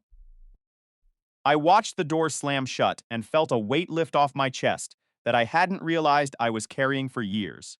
I didn't know it then. That was the first crack. In the foundation of her perfectly curated artificial life. A week later, the Utah graduation party was supposed to be her big moment. She had booked the tickets without asking me, Fully expecting me to pay for everything. Well, she went alone, and from what I heard, it was a complete catastrophe. Alyssa, her cousin, texted me out of the blue. "Hey, Malcolm, just curious." Yeah, Miranda still together? She told everyone you were flying into Utah this weekend. I didn't hesitate. Nope, haven't been together for weeks. Within hours, the family group chat exploded. Thinked. Miranda had been bragging for days about her perfect relationship, even claiming I had paid for a luxury hotel suite. Turns out, she never booked a room. She had planned to crash with relatives and lie. Pretending. I was running late from work. Dot. Alyssa exposed her lies, boss, right in the middle of the party. Ewan. I heard later that Miranda ended up sobbing in the bathroom while her aunt read her the riot act for humiliating the entire family. But somehow, even that wasn't rock bottom. 10 days later, I was in line at a local cafe. Scrolling through my phone. Waiting for my black coffee. I heard a voice behind me, sharp, ragged, and impatient. "Malcolm." I turned around. It was her. She looked tired. Puffy eyes, hair unwashed, that fake. Polished confidence finally fading. "Miranda," I said, keeping my tone neutral. "We need to talk," she demanded. "No, we don't." "Yes, we do," she snapped, her eyes darting around the shop, noticing the people nearby. "Actually," Should just say it here. before I could walk away, she raised her voice. "I'm pregnant." The cafe went dead silent, every head turned. I blinked, genuinely confused. "Okay." She put a hand dramatically over her stomach. You looking like she was auditioning for a low-budget soap opera. "It's yours." I couldn't help it. I laughed. It wasn't a mean laugh, it was just the sheer absurdity of the lie. "Miranda." We haven't slept together in over 2 months. She hesitated, her eyes flickering. I have late cycles." "Yeah?" I said, leaning closer, my voice low and steady. Then go to the bathroom, because you're not pregnant. Bloated. The barista snorted, and someone near the counter laughed out loud. Miranda's face turned deep crimson. You're disgusting, she hissed, and you're delusional, I replied calmly. Now, if you'll excuse me, Fusey. I have a latte waiting. I picked up my drink, nodded to the barista, and walked past her like she was a ghost. As I left, I heard her scream something about regretting this, followed by more laughter from the customers. Second, twist the GoFundMe. Danny, my brother, called me the moment I reached the parking lot. Bro, did she really just fake a pregnancy in public? Yep, I said, sipping my coffee, and I told her to use the restroom. He was laughing so hard he had to hang up. That night, a screenshot landed in my inbox. Miranda's latest Instagram story was gone, and her entire account had gone private. The meltdown was complete, but apparently, Humiliation didn't cure her level of delusion. 2 days later, Miranda decided her next big move was to start a GoFundMe. The title read, Survivor of Financial Abuse Needs Help Rebuilding Life. Her goal was $10,000. Vic. I was trapped in a controlling relationship where everything I owned was taken from me. Please help me get back on my feet. Every dollar helps. Even added a crying selfie for effect. Danny read it out loud while I was making breakfast. Financial abuse? Bro, she used your Amazon Prime for 2 years and maxed out your cards on useless junk. I laughed. Shaking my head. Shez not rebuilding her life, Danny. Shez rebuilding her Starbucks budget. By day 2, the GoFundMe had a whopping 73. And that was from her mom. The comments were brutal. Girl, maybe get a real job. So he paid your bills, and that's abuse now. This is embarrassing. Delete this. She did. By the end of the week, the campaign was gone. That's when she switched to rage mode. Monday morning, Bing. I walked out to my car and stopped dead. Key marks were carved deep into both sides of the paint. The rearview mirror was snapped clean off. There was a massive dent in the hood, like someone had jumped on it. Bing. Danny walked out holding his coffee, whistled, and said, well, someone definitely failed art class. I checked the security camera on the building. There she was at 1:48 a.m. Hoodie up, baseball cap low. The outfit was a dead giveaway. It was the same pink hoodie with the huge Boss Babe logo she always wore. Her car was parked right in front, plates clear as day. I didn't even get mad. I just called the police. The officer asked if I knew who the suspect was. I told them. My ex is the Picasso of poor decisions. They laughed, but wrote it down. 2 days later, she outdid herself. It was around 8 p.m. Danny and I were in the middle of a gaming match, when suddenly, a thunderous pounding on the door echoed through the apartment. Danny paused the game. Please tell me, that's the pizza guy. The pounding came again. Fine. Malcolm? I know. You're in there, Danny sighed. Never mind. That's not pepperoni. That's crazy. I opened the blinds. Miranda was outside, red-faced, mascara streaked, yelling at the top of her lungs. Fine. Come out, coward. You ruined my life. Before I could call the cops, she shoved the door open. I'd forgotten to lock the bottom latch. She stormed in, screaming, grabbing a nearby picture frame from the wall. One of Danny's original paintings. A simple abstract pose, but it was his favorite. She hurled it against the wall, glass shattered everywhere. Danny froze, eyes wide. Oh, man, he said, his voice flat. Favorite painting. Miranda spun toward him. Shut up. Then she grabbed one of the jagged glass shards from the floor, turned back to me, and pointed it like a knife.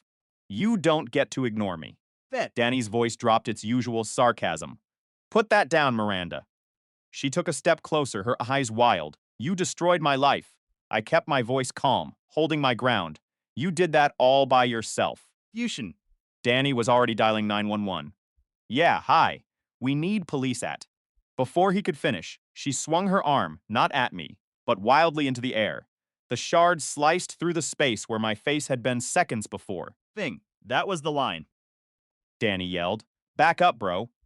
The police arrived in record time. Seeing the blue lights reflecting in her eyes seemed to pop the balloon of her rage. She dropped the glass, but the damage was done. Handcuffed and sobbing, She looked at me one last time, not with regret, but with the look of someone who finally realized the game was over. As they led her away, I didn't feel joy. I felt peace. Thing. I looked at the shattered glass of Danny's painting, then at the door, then at my brother. You know, I said, picking up my controller, I think we're done with the drama. Yeah, Danny said, Fake. staring at the empty space on the wall where his art used to be. But at least the view from here is finally clear. The cycle of manipulation, the lies, and the fake tears were gone.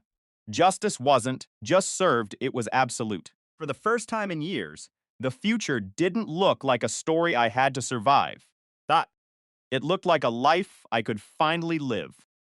The red light on the dashboard flickered as I gripped the steering wheel, Thing. my knuckles turning bone height.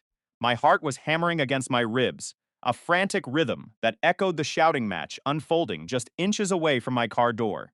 Miranda was standing there, her eyes wide, glassy. Fueled by a rage that had no bottom. Yeah, hello? I need the police at my location immediately. Before she could finish her sentence, her arms swung in a violent, jagged arc. It wasn't aimed at Menot directly, but it was wild Controlled. and dangerous. A heavy glass shard from the frame she had just shattered, sliced through the air, missing my face by mere inches. The bridge wasn't just burning, it had already collapsed. Thing. Danny, my roommate and the only person keeping me grounded, vaulted over the fence like a frantic bodyguard. Back up, bro! He shouted, stepping firmly between us, his phone already recording the madness. He looked at her, Thing. Yin, his voice dripping with a cold, sarcastic edge. You really thought this was a brilliant move, didn't you? Because the police aren't just coming there, turning the corner right now. Miranda froze, the shard trembling in her hand. For the very first time, The fire in her eyes flickered and died, replaced by a cold, hollow terror.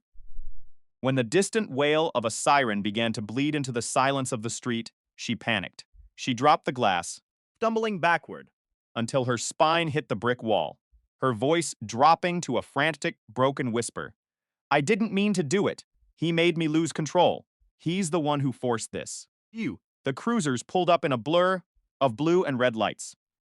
Two officers moved with practiced precision, eyes sweeping over the jagged glass, the dented frame, and the utter chaos of the scene before pinning her against the wall. He shrieked. The entire time they dragged her toward the car. He's a liar. They're all lying to you. He ruined my life. I stood there, stone-faced, as the steel cuffs clicked into place, signaling the end of a long, toxic nightmare. Fiend. Danny leaned against the exterior wall, exhaling a cloud of nervous energy as he shook his head. Well, that's certainly one way to handle a breakup, he murmured. An officer stepped toward me. Furrowed with professional concern. Are you all right, sir? Yeah, I replied, my voice raspy. Just incredibly tired. Do you want to press charges? I didn't hesitate. Absolutely. They ushered her away. You will never be able to scrub the sound of her frantic, accusing wails from my memory. After the dust settled, Danny grabbed a broom and began sweeping the debris. Man, I knew she was unhinged. But this level of lunacy? Thing. This is a new record. Putting a deadbolt on the door, first thing tomorrow, I said, staring at the empty parking spot. Add 2, he replied without looking up. You're filing for a restraining order. First thing in the morning. And I did. I walked into that courthouse with a folder filled with police reports, security footage of her rampage, and photos of my destroyed car. Thing. The judge looked at the evidence for less than a minute. Before signing the temporary restraining order and setting the final hearing, when I finally pulled back into my driveway that evening, Danny was waiting by the door. Fake exaggerated military stance. Scanning the horizon. Sir, he said, his voice dropping into a comedic, gruff tone, the perimeter is clear. 0 reports of ex-girlfriend activity in this sector. Couldn't help it. I let out a genuine weary chuckle. Appreciate the security detail, soldier. It's part of the premium roommate package, he grinned.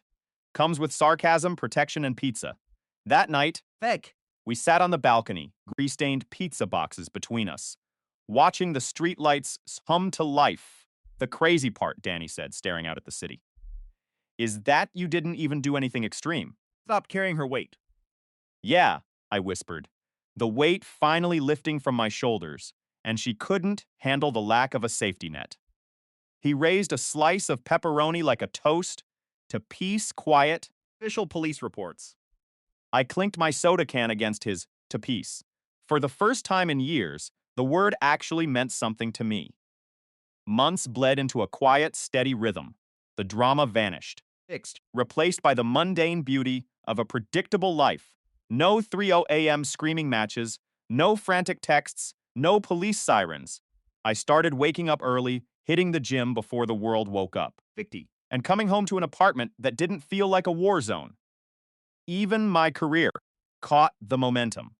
Free from the mental exhaustion of babysitting a grown woman, my focus sharpened. Thinks.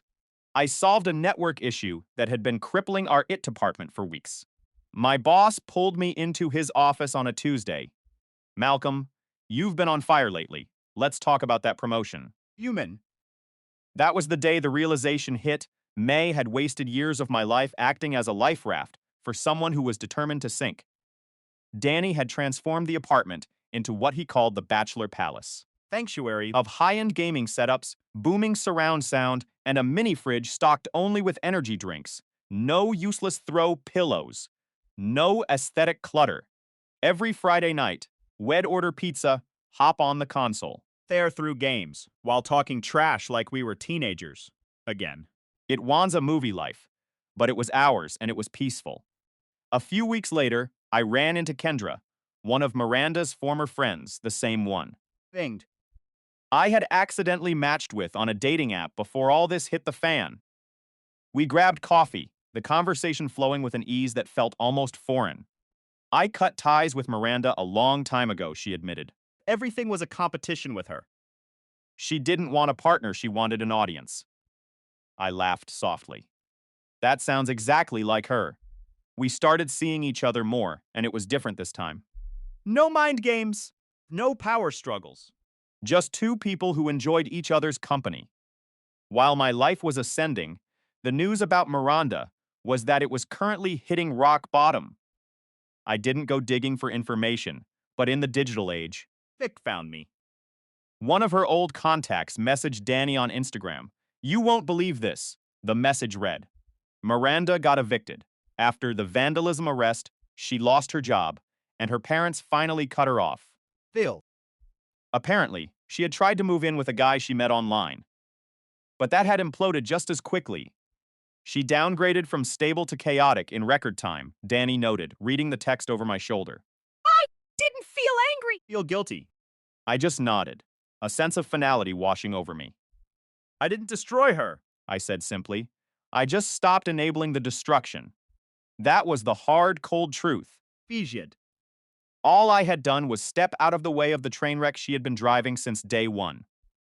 One evening, Kendra came over with groceries, her smile instantly brightening the living room. She looked around at the gaming gear and the pizza boxes. You guys have really turned this into a man cave, haven't you? Danny peeked out from the kitchen, spatula in hand. Correction, a clean man cave. We vacuum now. Boy, it's a whole new world. She laughed, a sound that felt like home. We spent the night cooking, playing music, and laughing until our sides ached. There was no hidden agenda, no walking on eggshells. After Kendra left, Danny and I sat on the balcony again, the city lights shimmering like distant embers. Do you ever think she'll try to come back? He asked. I shook my head, my gaze fixed on the horizon. Nah, Yusha's far too busy learning how heavy the world is when you don't have someone else carrying your load. He nodded, satisfied. Good, because I'm not framing another piece of property. I laughed. Feeling a profound sense of closure. It's a deal. We sat in the silence for a long time, the cool night air feeling clean against my skin. You know what the irony is? I asked suddenly. The best revenge wasn't the police reports or the lawyers. What was it then? Danny asked. Just stopping, I said. Stopping the arguments, stopping the apologies, stopping the delusion that she was ever going to change. Danny smirked, leaning back in his chair. Basically, you retired from being a fool. Exactly. That night, I went to sleep with a calm heart, finally understanding the truth of the world. Peace isn't just the absence of war. It is the sweetest kind of victory.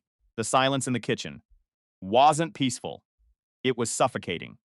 I stood there, staring at the stack of unpaid utility bills, while Danny sat on the couch, laughing at some random video on his phone. He called himself a professional gamer, but he hadn't contributed a single dollar to the rent in 6 months. My name is Miranda, and for years, I played the role of the martyr. Fusion. I thought if I just worked harder, if I just loved him more, he would have to see Chisley wake up and see the woman standing right in front of him. But that Thursday changed everything. I came home early from the office. Feels clicking against the hardwood floor like a countdown clock. The door was unlocked, but I didn't walk in immediately. I heard voices. "She's just a bank account," a woman's voice whispered, followed by Danny's smug, Familiar laugh. "She's a placeholder until I find someone with a bigger inheritance," Danny replied, his tone cold and detached. My heart didn't break, it hardened. It felt like the air in the hallway turned into ice. Thing. I didn't storm in like a scorned woman. I didn't yell. I just stood there, clutching my purse, realizing that my entire reality was a lie. I walked back to the car and sat in the dark for 3 hours. Was the first turning point. The realization that I wasn't just being used, I was being mocked. Operation Reality Check had officially begun. I went home the next day and acted as if everything was normal. I even made dinner. Danny ate it without a word of thanks, eyes glued to his gaming monitor. "Babe," he muttered without looking at me, "did you pay the Amazon Prime subscription yet? It's buffering." Fijid.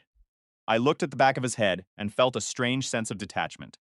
"I'll handle it," I said, my voice steady. But I wasn't paying for his entertainment anymore. I was paying for my freedom.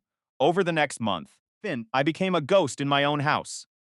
I opened a secret bank account, far away from the one he had access to. I moved my important documents to a safety deposit box. Every time he asked for money, I gave him a small amount. Enough to keep him comfortable and unsuspecting. The second shift happened when he brought Tasha over while I was at the gym. He thought I wouldn't know. Few seen. But he forgot that I had installed a security camera in the living room for package delivery safety. Watching the playback on my phone from the Starbucks parking lot was the moment the rope finally snapped. I didn't cry. Felt a cold, sharp clarity. He was trash, and I had been the one cleaning up after him for far too long. The day of the great departure was scheduled for that Friday. Danny had gone to meet a friend for drinks, bragging about how his stupid girlfriend would be working late. I didn't leave a note. Notes are for people who want closure. I wanted silence. I packed my clothes, my files, Chat. and the heirloom jewelry my grandmother had left me. I cleared the apartment of everything I owned. I left the rent money for the current month in an envelope on the table, along with a printed copy of his bank transactions from the last 3 months, the ones showing. His professional gaming was just a front for gambling. I left the key on top of the stack. I drove out of the city, Fixed on the rearview mirror. watching the life I used to love fade into a tiny, insignificant dot. 6 months later, I was in a new city, thriving in a promotion. Roast. I never could have chased if I was still dragging Danny's dead weight around. Then came the message. It was from an unknown number. "Hey, Miranda, they're not going well. I miss you. Can we talk?" I laughed. Easmill. It was a hollow, genuine sound. He didn't miss me. He missed utilities, the rent, and the security. I didn't reply. I just blocked the number. The final twist came a week later, Feed. when I heard from a mutual friend that Danny had been evicted and was back living with his parents. He had tried to reach out, telling everyone I had abandoned him, but the truth had already spread. I wasn't a victim anymore. Oh!